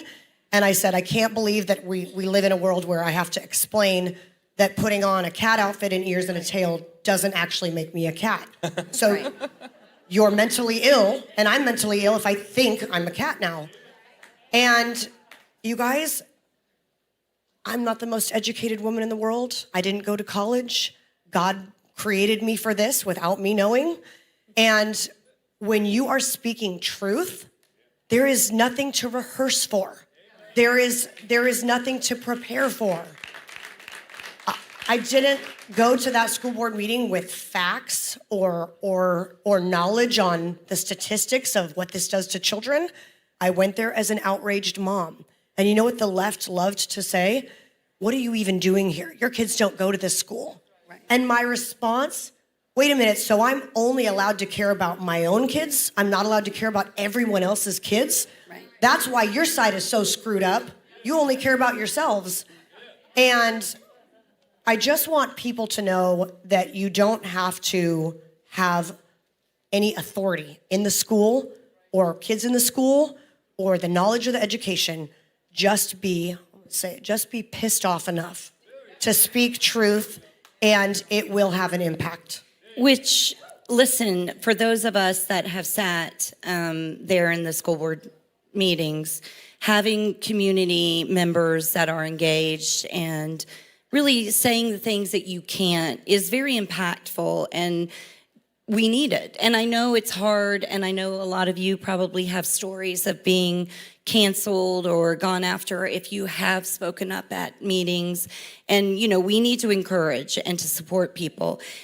And I know, Alex, you've had a different experience, and your engagement with school board looks a little different, which is the beauty of there's so many jobs that we each need to do, and we all don't need to do the same one. So do you want to share with us some of the things that you've done for engagement?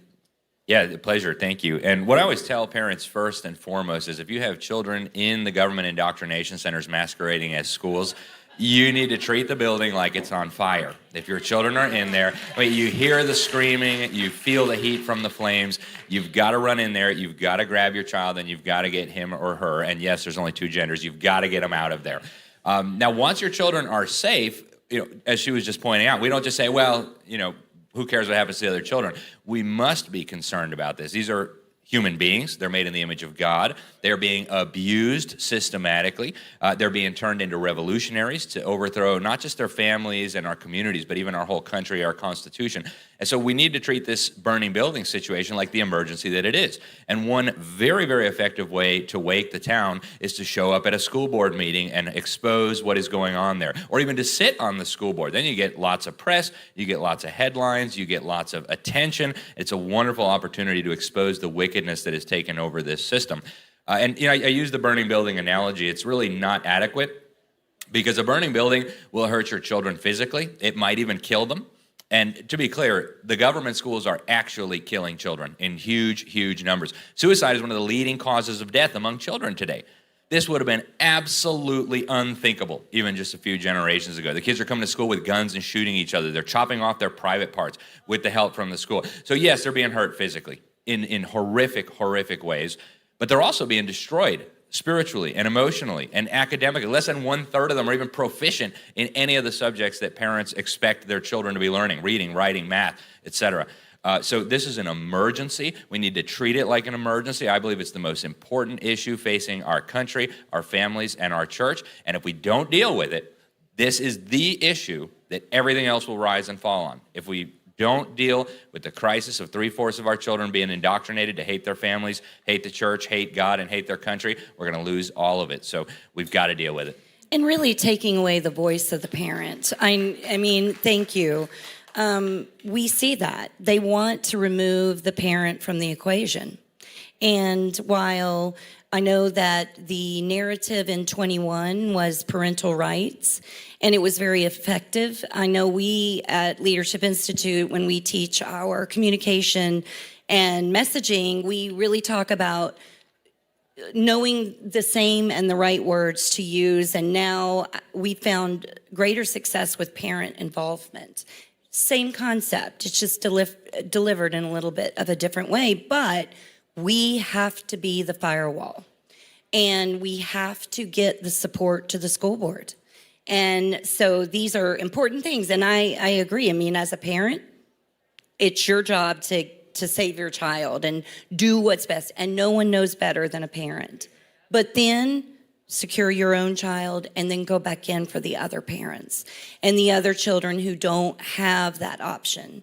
And so, Dr. Kohl, you've done so many things and encouraged so many people. You know, share a little bit about what you've done and accomplished. Thank you. So I was just one of those moms who was sick and tired of some stuff that was happening at the school. Mostly, they were coming after more of our liberty, which is our taxes, that wanting to increase our taxes. And they were harming the children more every time they went on the ballot just to coax us into giving up our cash, right? And I said, look, I got to raise my family with this money. I can't keep affording to funnel it to you. And I don't think you're missing cash. I think you're missing accountability. So let me get on the school board. I was elected to the school board. While I was there, I was appointed to another school board, which was the Community Career Center. I saw during that 4 years, guys, what is actually happening in the schools. I saw how your school board members are rendered useless by organizations that train them to be nothing but feckless bobbleheads. You hire them and you think that that's to keep your children safe and to bring out some impressive academic outcomes. What they're trained to do is something very different.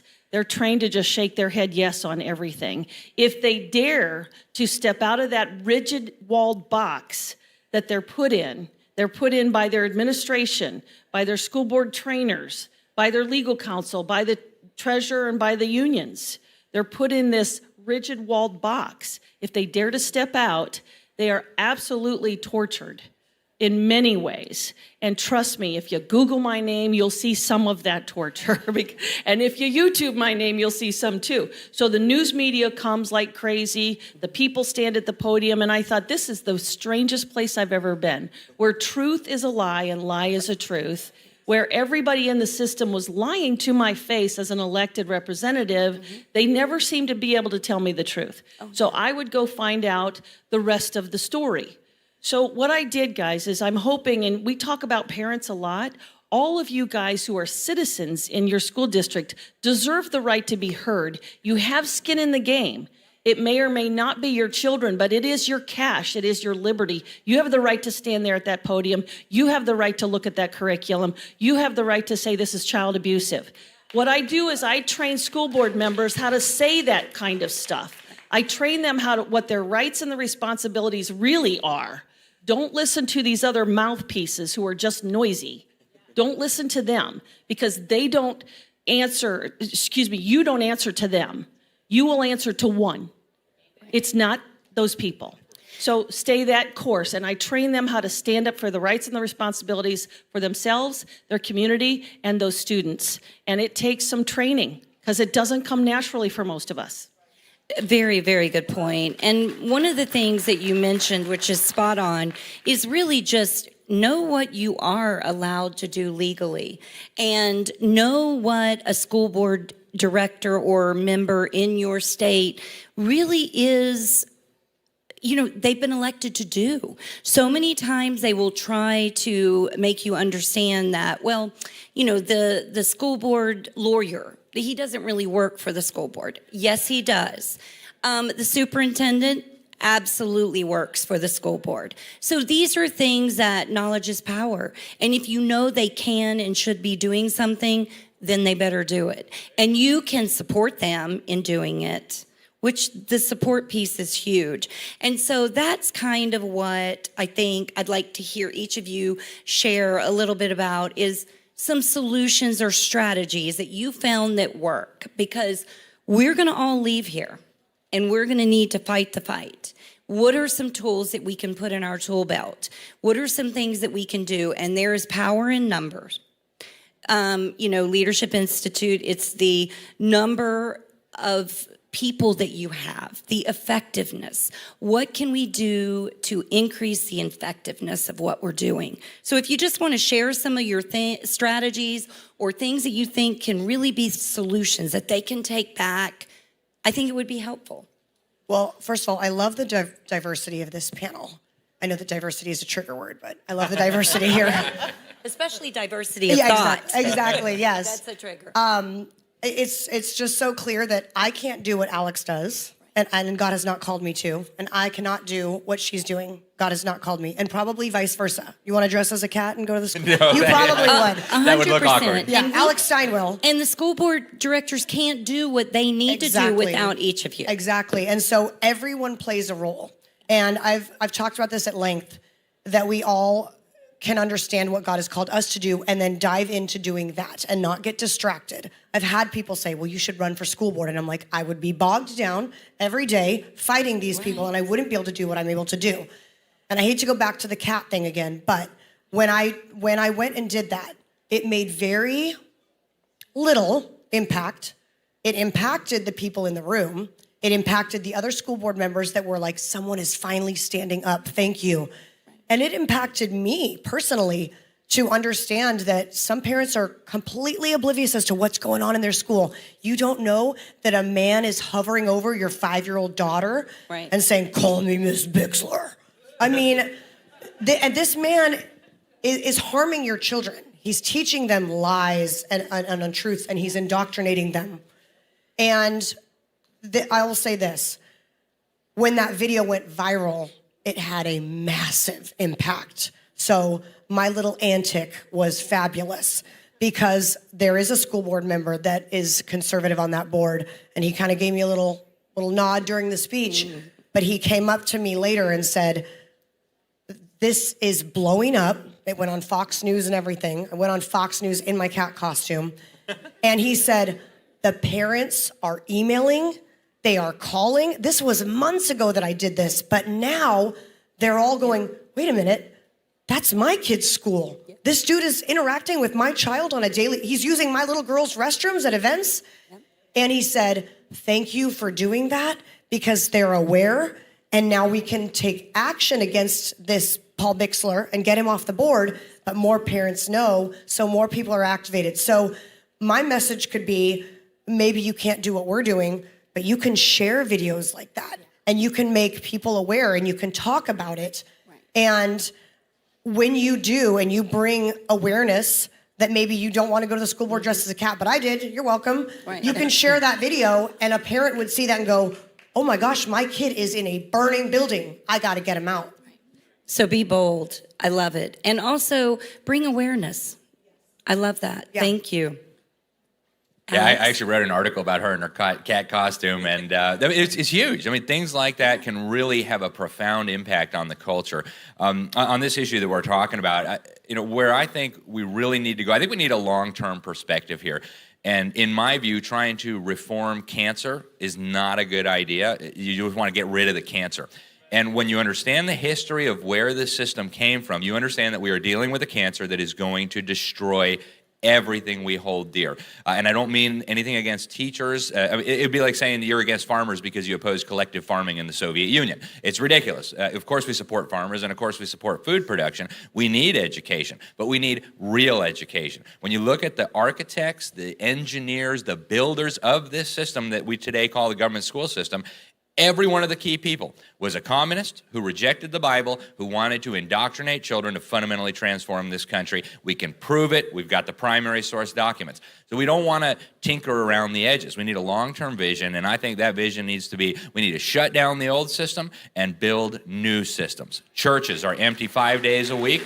Put a school in there, right? Homeschool co-ops, micro schools. I mean, parents can get together and do this. So that's the long-term vision. Eventually, I'd like to see the system defunded. We're making a lot of progress on this. Millions of families have fled the system over the last few years. Millions more are going to flee in the years ahead, and we need a lot more of that.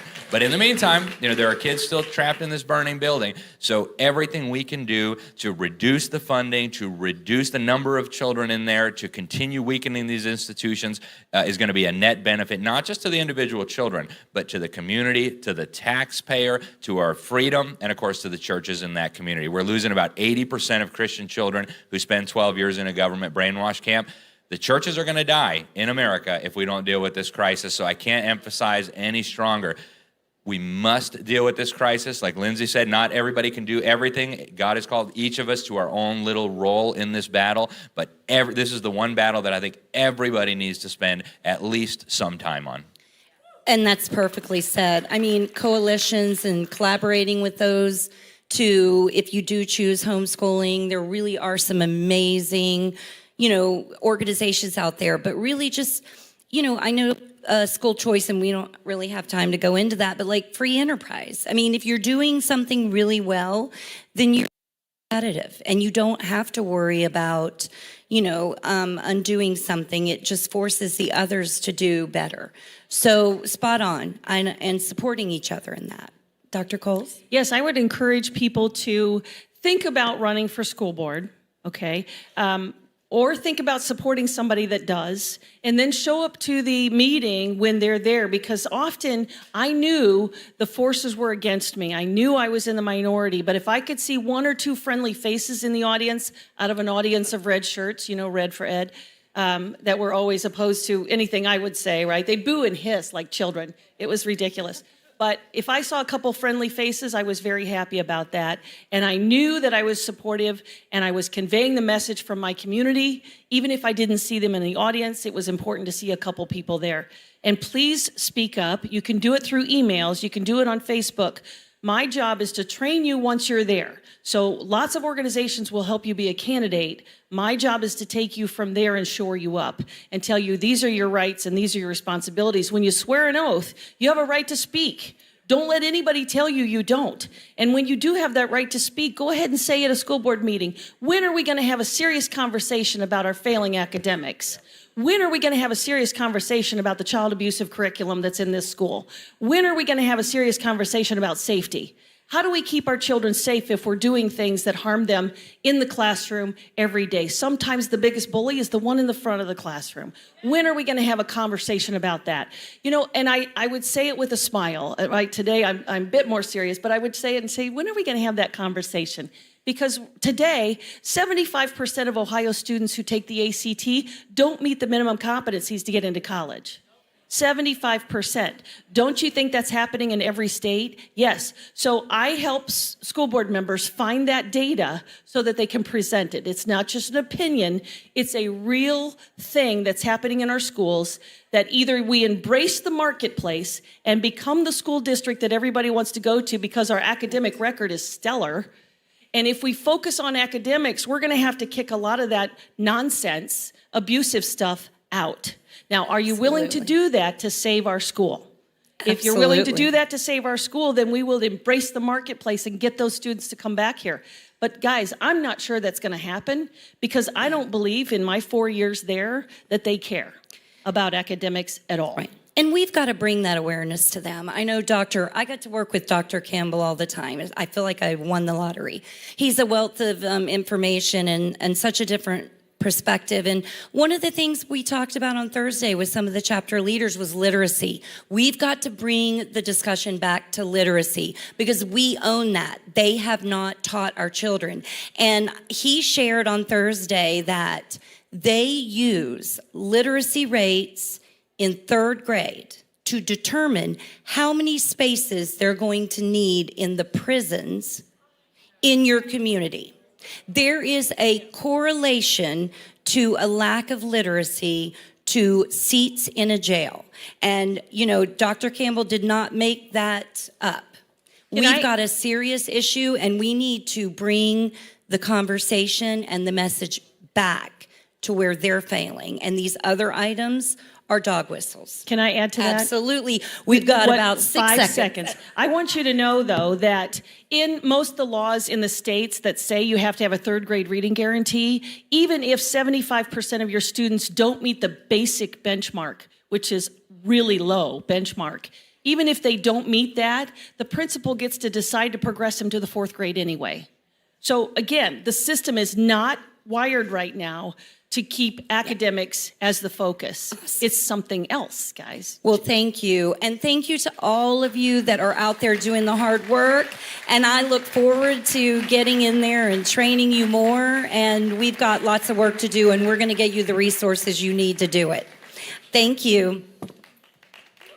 Our greatest gift is our children. Our biggest blessing is our freedom. Our toughest battle right now is preserving America. Patriotism is under attack. The liberal culture has decided that America is no longer great, that celebrating our country is offensive, and being a patriot is no longer admirable or worthy. Well, we are changing that.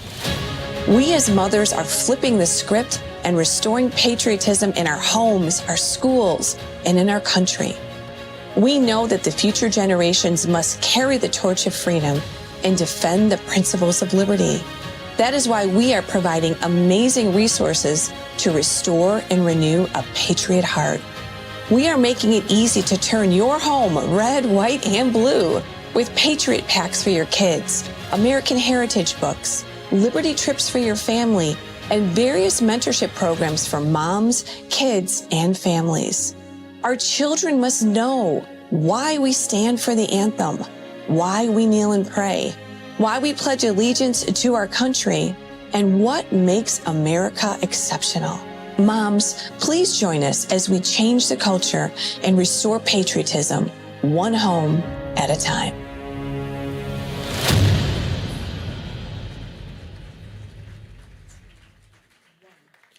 Dr. Abby Johnson is Planned Parenthood Director turned pro-life advocate. She is the CEO of And Then There Were None and Pro-Love Ministries. Please welcome Abby Johnson.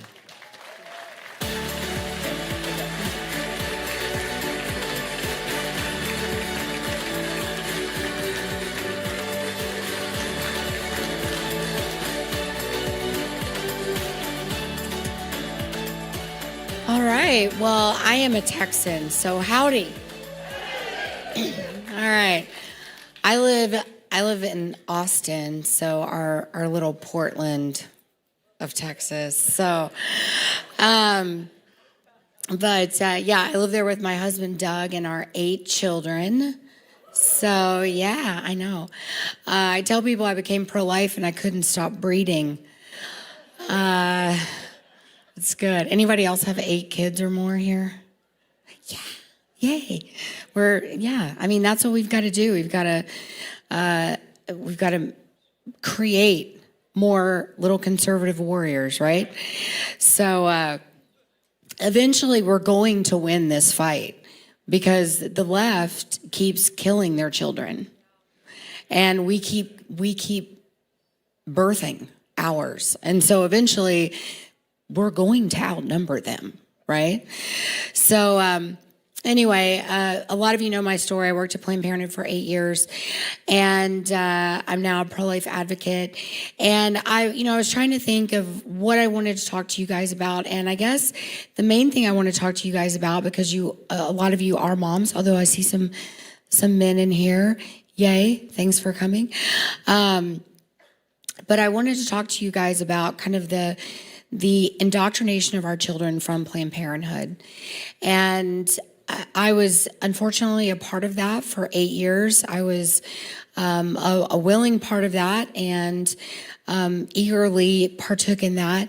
And I wanted to talk to you a little bit about Planned Parenthood's business model and how that involves our children. And it involves our children at a very early age. So, I got involved in Planned Parenthood as a kid. I was 21 years old in college. Planned Parenthood's primary abortion demographic is between the ages of 18 and 24. And that's why they're trying to get on every single college campus in America, because they want to be there where our college kids are. That's why so many young Christian children will go onto a college campus and come back to their parents an atheist. They'll come back to their parents. They'll go to college being a young, strong conservative, and they'll come back a blue-haired liberal atheist. And that's happening to kids all across our country. And that's exactly what these liberal organizations are trying to do to our kids, and they're winning. And that's why I have a 17-year-old daughter, and that's why our list of colleges that we're going to allow her to go to is so small.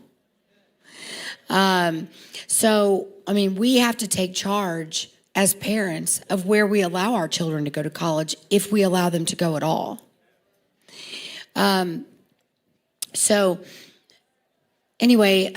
So our goal at Planned Parenthood, though, was not just to go into a college and meet them at college and turn them around and make them pro-choice warriors. Our plan was to actually develop a relationship with them beginning in kindergarten in the school system. And I know there's, probably here you're hearing a lot of things about public school, and people say, okay, well then I'm not going to put my kids in public school, and that's the answer. Let me be clear to you. Planned Parenthood is everywhere. My daughter is not on social media. She does not have a phone where she can peruse the internet. She does not have a television in her room. We have a very strict policy in our house. Televisions are not in my children's room. Nobody has a TV in their bedroom. None of my children will ever have access to social media while they're in our home. They do not have phones where they can get online. If they ever need the computer in our house, it has to be accessed from the living room. We are very strict parents in that way. Not because we want to be strict necessarily, but because we know that predators are out there. Not because we don't trust our children, but because we don't trust the world around them. And so we're very clear on that. And my daughter, who's 17, is very thankful that we have put those parameters in place for her, because she sees what's happening to her friends out there. She sees what's happening. And so she's very thankful that we've put those boundaries in place to protect her. But she has Spotify. She has Spotify where she listens to music. And she says, Mom, every other ad on Spotify is a Planned Parenthood ad. Her friend was playing a game on her phone, and she goes, Miss Abby, every other ad on the game that pops up is a Planned Parenthood ad on a game. So let me be clear. You can homeschool your kids, and you can protect your kids, and you can do everything you want, but Planned Parenthood is coming after your children in every single way they can. And they're doing it starting in childhood. They're doing it in children's games. They're doing it in educational games that you deem safe for your children. They're going to start advertising to your children. Our sex education program began in kindergarten with 5-year-olds. Now, were we intentionally talking about abortion to children? No, we weren't. Nothing in the program to 5-year-olds is something that you were going to go, oh, I don't want my 5-year-old learning about that. No. It was about boundaries. It was about protecting your body. It was things that you would say, okay, that's not a problem for me. Oh, and by the way, when a Planned Parenthood goes into a school, and we were in many parochial schools and many private schools. And how did we get in there? Because we didn't say we were Planned Parenthood. We said we were a program called Big Decisions, or Healthy Alternatives, or something like that. They disguise themselves because the enemy is sly. They don't say that they're Planned Parenthood. Planned Parenthood, they are liars. They are deceivers. And that's how they're getting to our children. But the point is not to go in there and tell them about abortion when they're 5 years old. The point is to develop a relationship with your children when they're 5 years old. But I will say in first grade, our program did involve bringing stuffed animals into the classroom and showing them different sexual positions with stuffed animals. First grade is when it became graphic. And it just got worse from there.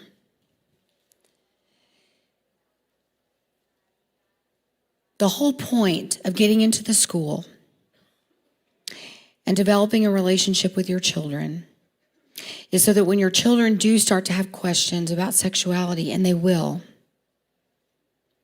is so that that Planned Parenthood educator can say to your child, listen, when you start having questions, you can come to me. Don't go to your parents. Your parents don't understand. They're old. You're going to get in trouble if you ask your parents questions like this. So don't go to your parents. Come to me. You can trust me. You've known me since you were 5 years old. Right? So you can come to me. Don't go to your parents. How do I know these Planned Parenthood educators are saying this? Because I used to say it. This is what we're trained to say. This is what we're trained to do. And so the kids start coming to you when their hormones start going wild and they're 11, 12, 13 years old, and they come to you and they go, Miss Abby, I'm starting to have questions about my sexuality, blah, blah, blah. And we go, oh, you know what? If you're even thinking about that, we need to get you into a clinic and we need to get you on birth control. And we put them on a birth control pill. We put them on the pill. Why? Because we know there's a high human error rate. Did you know that in order for the birth control pill to work perfectly, you have to take the birth control pill every single day within a 2-hour time frame? I am 43 years old, friends. If you asked me to take a pill every day within a 2-hour time frame, I would fail. But you put that into the hands of an 11-year-old and you ask her to do it, she assuredly is going to fail. And that's the whole point. That's the whole point. They want her to fail. They know she's going to fail. They know she's going to fail.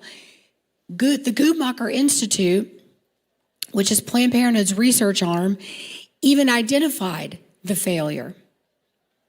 They did research on this. They said that 60% of women who have abortions were using contraception at the time that they got pregnant. More than half. Planned Parenthood knows this. This is Planned Parenthood's research people. They know this. They're banking on it. They're banking on these young women not properly using their birth control pill. That's why they give it to them in the first place. So these young girls are going to fail to take their pill. And then what happens? They get pregnant. And then who do they go to? Do they go to their parents? No, because the Planned Parenthood sex educator has been telling them, don't go to your parents, don't go to your parents. Your parents are going to get mad at you. Your parents aren't safe. You come to me. And so that young child is going to go to their Planned Parenthood educator. And what am I going to say? Oh, don't worry about it. You can get an abortion. And you say, oh, well, we live in Texas. Abortion is illegal. Bull. Bull. Any girl at any age in the state of Texas can get mail order abortion pills sent to any address she wants in the state of Texas and any state across this country. Abortion may on paper be illegal in the state of Texas, but any child, any woman can get an abortion pill mailed to her within days in this state. And nobody's doing anything about it.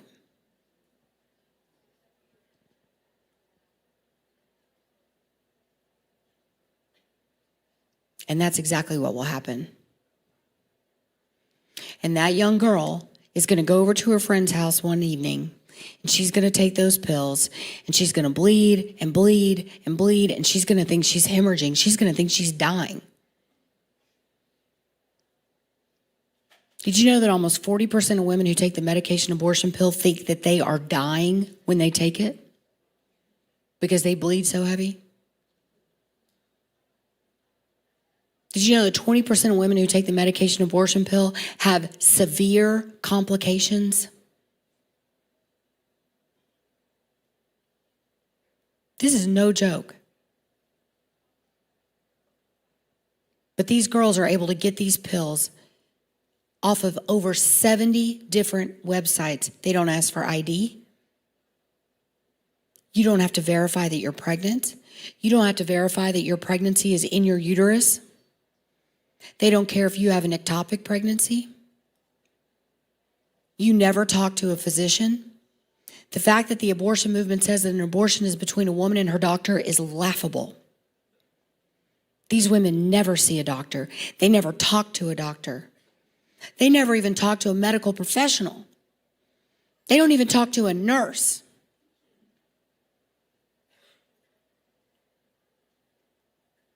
The abortion industry is a safe haven for abusers.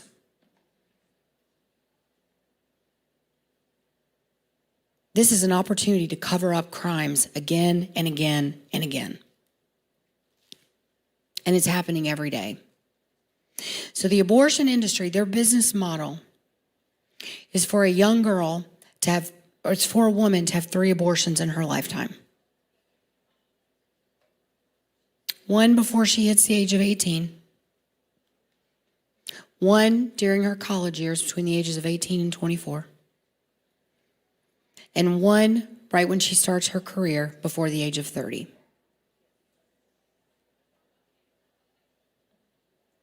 If a woman will have 3 abortions before the age of 30, they consider that a success.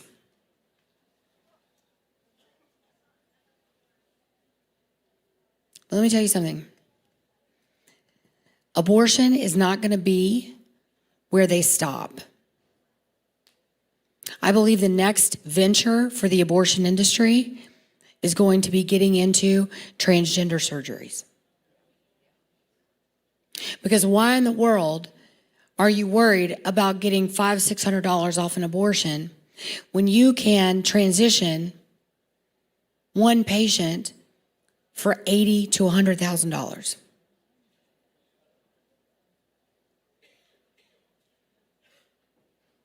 Many people ask me, Abby, why is the abortion industry and the LGBT movement so closely intertwined? Because they are both profoundly anti-God and they are both profoundly anti-life. There is something incredibly demonic about a person whose sexual act does not create a human being telling a woman who is already pregnant with life in the womb that she should destroy that life. And that's what's happening inside of abortion clinics across this country every day. We have to fight back. We have to take a stand. There are many, many things that we can tackle as moms. There are many things that we can tackle as parents. There are many things that we can take a stand against. But this is an industry that is killing our children. This is an industry. We can fight against all kinds of different things, but there is no fight if we have no children.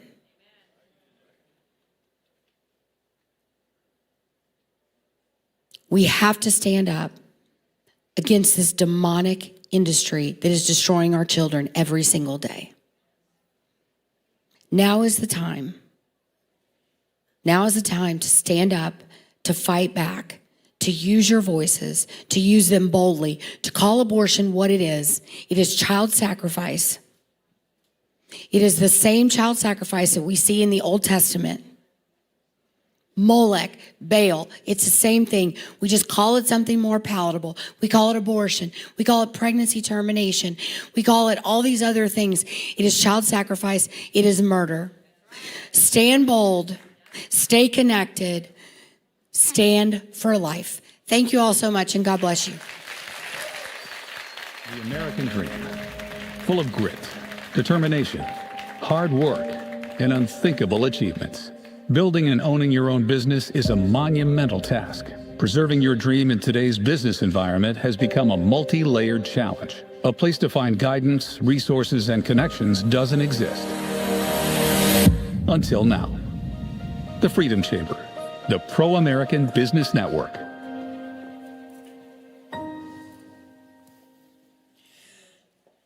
Ladies and gentlemen, you've heard her beautiful voice over the last few days.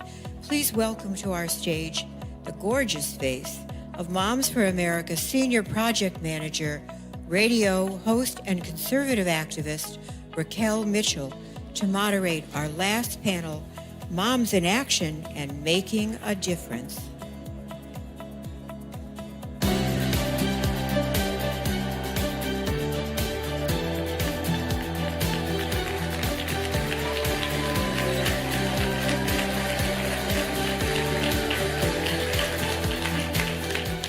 Hello. Now I get to see what's going on out here. Well, I'm not going to waste time because we have a great panel. I'm going to introduce to you the lovely Vanessa Faura, Aly Legge, and Kendall Bailey. Come on out here, ladies. Join me because I'm alone. I feel lonely.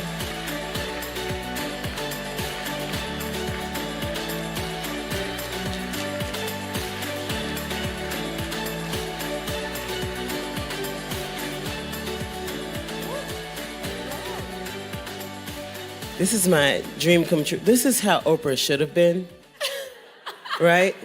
Some conservative ladies. True. You know what I mean? Okay, so without further ado, let's see. Vanessa Faura is the executive director of Moms for America Action. She and I work together on the Moms for America Action side. Vanessa. Aly Legge is director of civic engagement for Moms for America. She's also on the same side, C4. And Kendall Bailey, media personality, commentator, and activist. Incredible. Powerhouse up here. Okay, like, what are we gonna do first? All right, so listen. How did you ladies get involved? How did you get your start? I wanna find out what was the spark that said, hey, I wanna get involved. So I'm gonna start with you, Vanessa, and then go on down the line. Sure, so I'll make this long story short. I am originally from Peru. My parents and I, along with my siblings, migrated to the US from Peru when I was 9 years old. We came into the country legally, by the way. And after 7 years of trying hard and getting those petitions in, but we made it. And when I turned 18, it was time for me to become a naturalized American citizen, just like my parents had naturalized. So it was my time. And little did I know then is that I had to take this naturalization test and go through an interview with the United States Customs and Immigration Services folks. So I had to read about American history, and I had to learn about America. And guys, let me tell you that it stroked me. Like I still get goosebumps from it, because when I started reading about America and about our founding principles and what made this nation the greatest nation on earth, I was shocked to learn that everything that my parents have taught me and everything we came to the US for, freedom, opportunity, prosperity, pretty much entailed the very principles that made this country the greatest nation on earth. So I was thrilled to learn about the most wonderful, powerful story that the world has ever known, and that is the story of America. And because of that, I decided that I wanted to share that information with people that I was surrounded by that had no idea about that what it took when it comes to voting, understanding where the candidates stand on the issues. And it was important to understand who were the conservatives and who weren't. But there was so much lack of information out there, even within my own community, that I wanted to go out there and tell them about it and tell them, look, you have to look at the candidates based on where they stand on the issues, and you have to vote your values. Mm-hmm. And these are these candidates, right? So that's how I got involved. Now, for those of you who do not know, Vanessa is very thorough. So I want you to know she wasn't playing it. Some people just study for the test. She wasn't studying for the test. She wanted to completely 100% understand it. So when she says that she studied it and she gets goosebumps, this is authentically Vanessa. Yep. All right.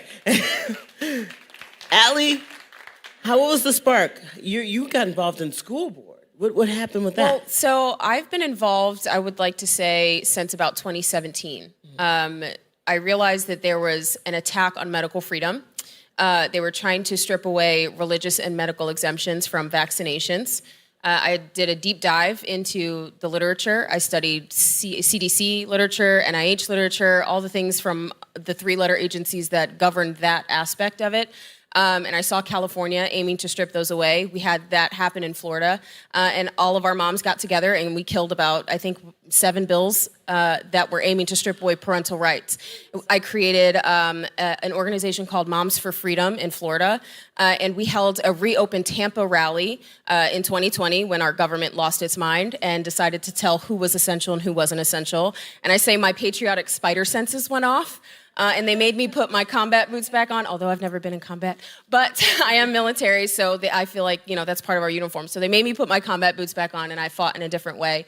But we held a Reopen Tampa rally. We had 500 people show up to that rally, and it was just 5 moms that got together and told our communities that we needed to stand up. We made international news that day, and then afterwards, we looked at each other and we said, oh my gosh, elections are this year. We need to make sure we have candidates that align with our values and our principles of America and liberty, and so they're not stripping it away, so we need to figure out who those people are. We held a forum. At the time, we didn't know that's what that was called. We had them all come out. Everybody that aligned with our values, we went out with moms who were baby wearing, stroller pushing, out with their families, their husbands, their neighbors, their friends, campaigning for the people that aligned with us. Everybody won their primary. Only 2 lost their general that year. That's the power of moms. That is wonderful. And that's how I ran for school board in 22. That is wonderful.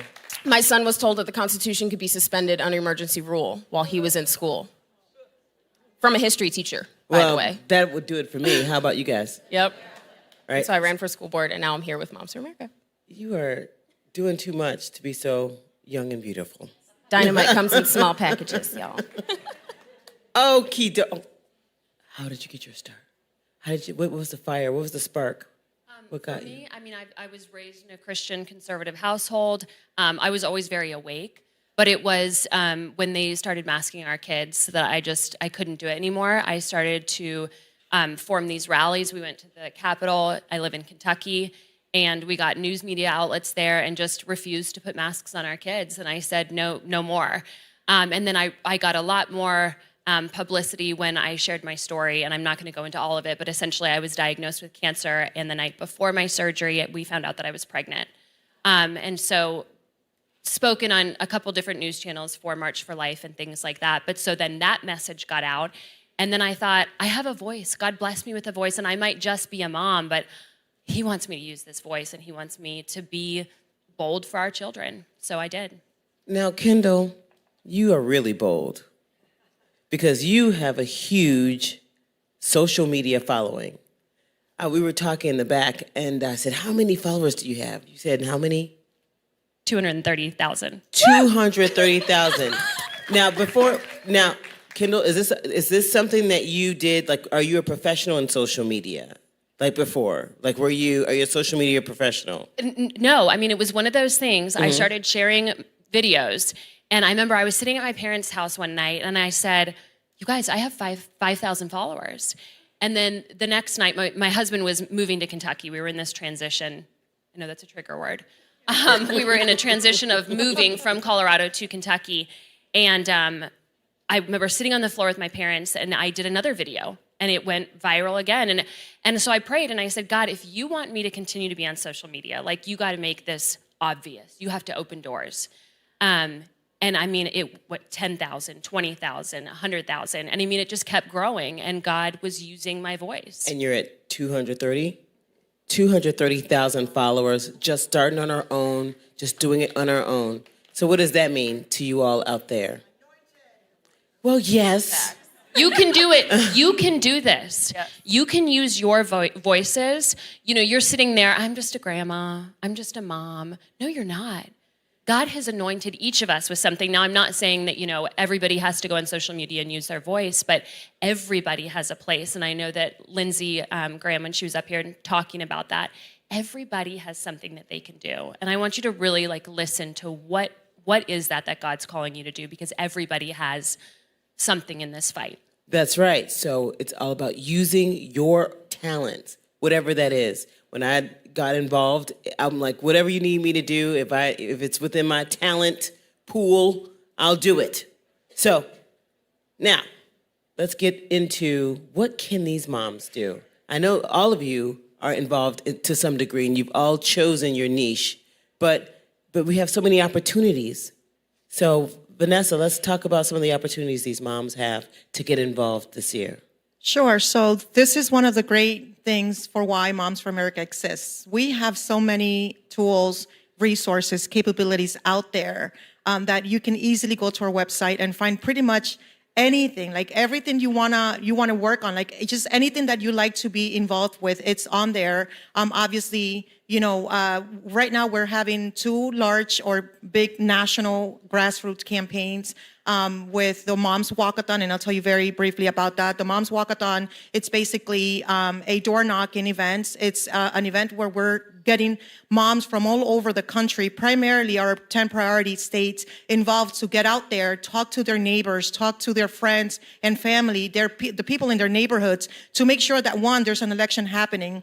2, where they stand on the issues. Is illegal immigration a number 1 top issue, or is it the economy? Just basically IDing these folks out there so that we can make sure that they're coming out and getting involved, mobilizing the moms out there. So we're going to specific counties within our 10 states that we're targeting so that we can get the mom vote out. And then also, doing ballot chasing where we're calling moms from, everywhere, asking them if you've requested a ballot, make sure you're returning the ballot. Do you need help knowing how to do that if you haven't done so already? So there's so many things. And this year, it's the most important presidential election of our lifetime. We all know that. And we need to do something about it. I know most of you here, if not all of you, are already doing something, but it's not enough. And I hate to say that. We need to do more.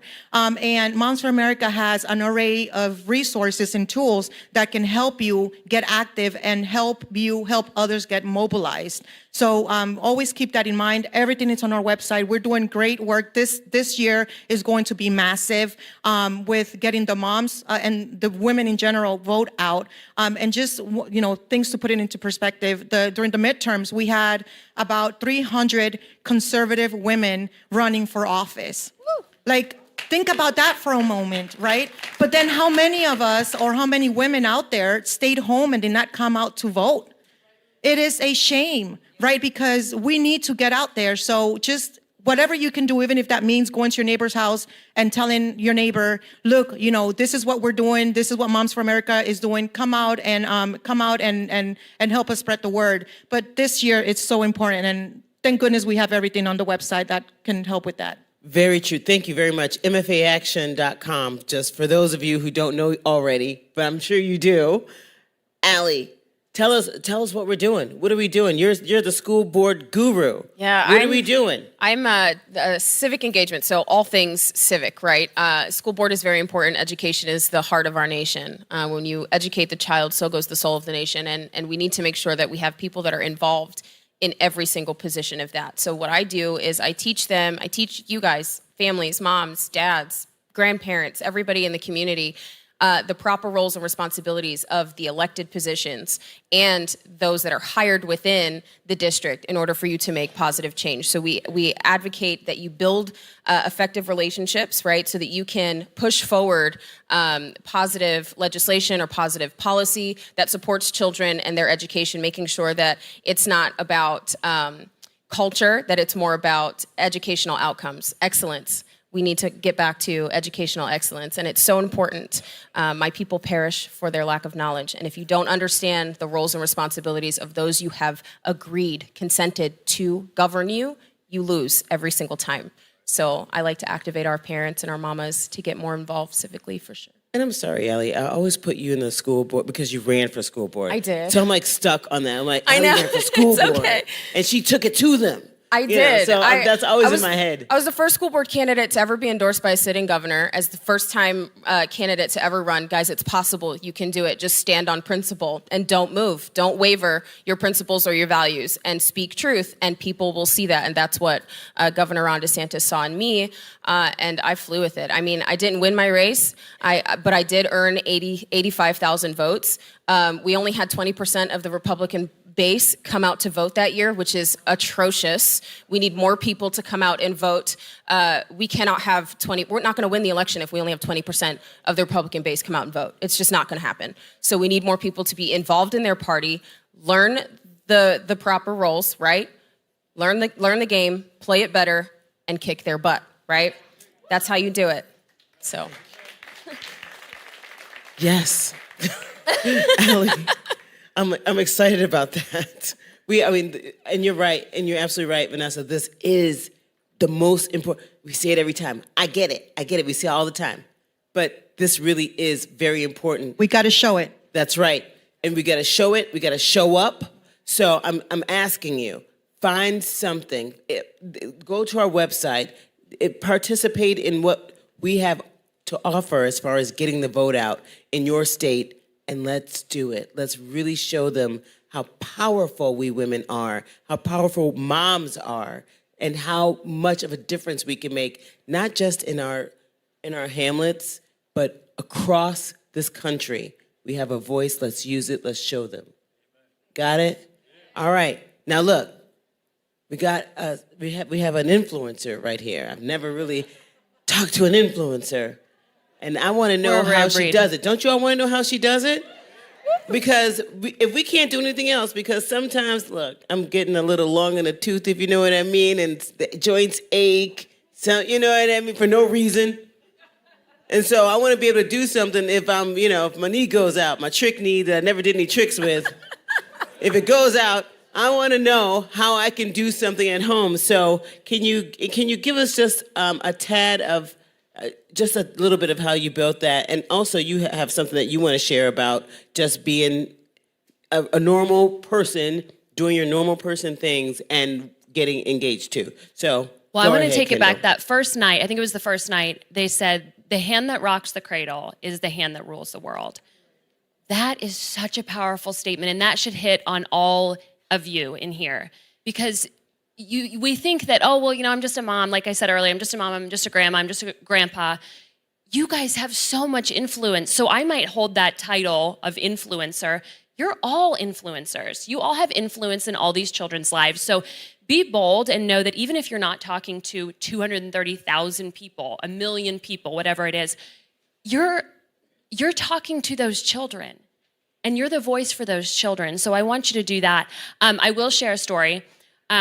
Unpopular, this is a total unpopular opinion, but my children are in public school.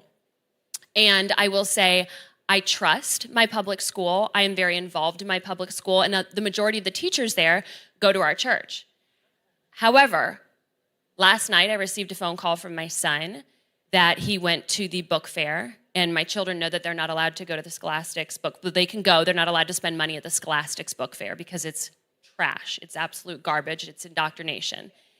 And my sweet warrior, he is in 6th grade, called me and he said, Mama, we went to the book fair, and when we walked in, there was a whole display for the LGBTQVZIABS community. And he said there was a poster. And I said, well, what was on the poster? And he said, well, there were 2 boys and they were making out with each other. And one of my favorite things to do with my kids is we go to Barnes & Noble and we go up and down the book aisles and we find all of those nasty books and we take them and we move them to the self-help section. And we flip them around or we move them to other areas, but these little eyes shouldn't see them. And so my son immediately called me and I immediately got on the phone and scheduled an appointment to meet with the principal. I'm telling you this because if we pull all of our children out of these schools, then we don't have light in these schools. So what I would encourage you to do, if you have children in the public school system, I still think there are incredible teachers there, your children need to be the warriors in that space. And you need to create a space where they can come home and they can tell you something that happened and they know that you're not going to call the school and embarrass them, but you're going to do it in a tasteful way. And that school knows nothing is getting passed on this mama bear.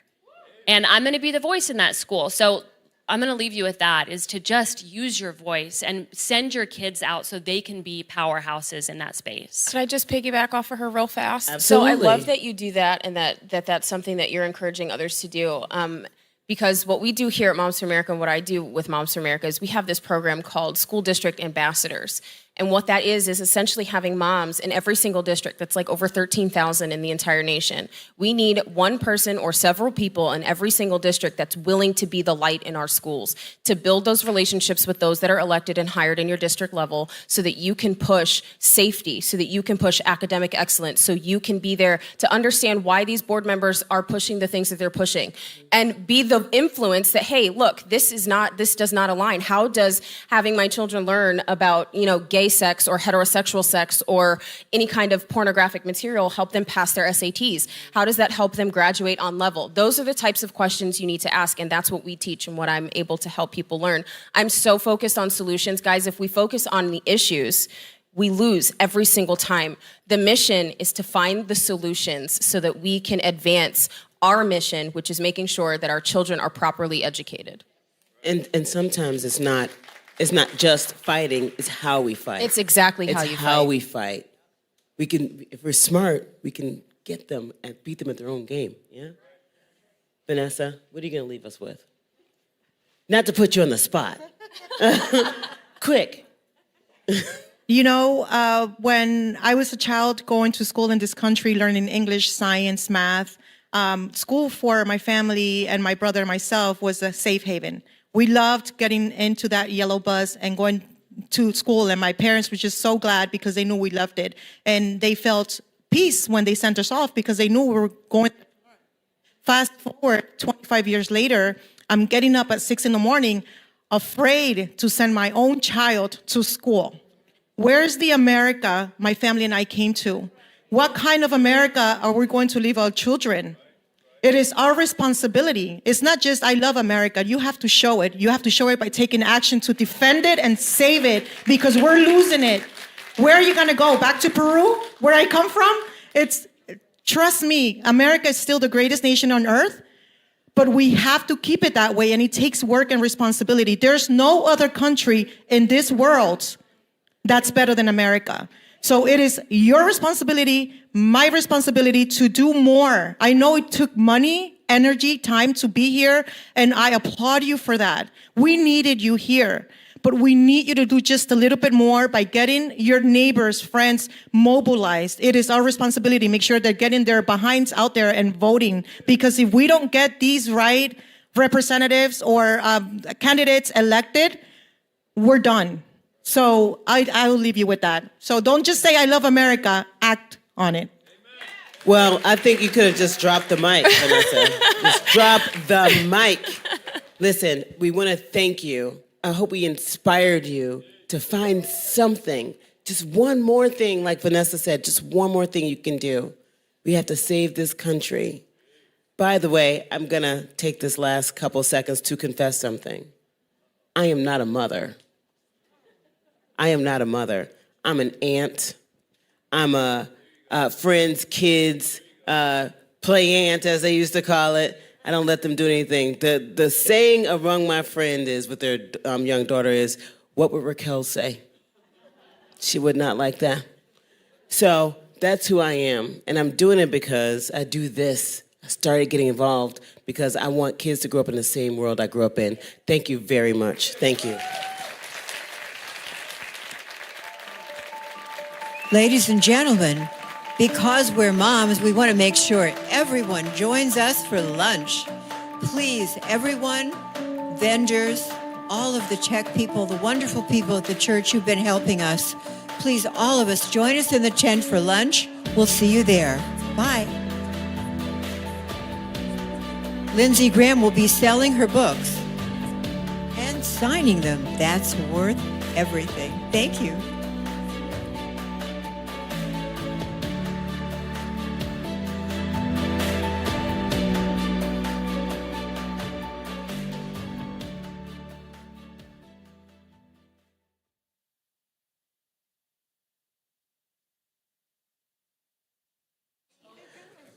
Attention all.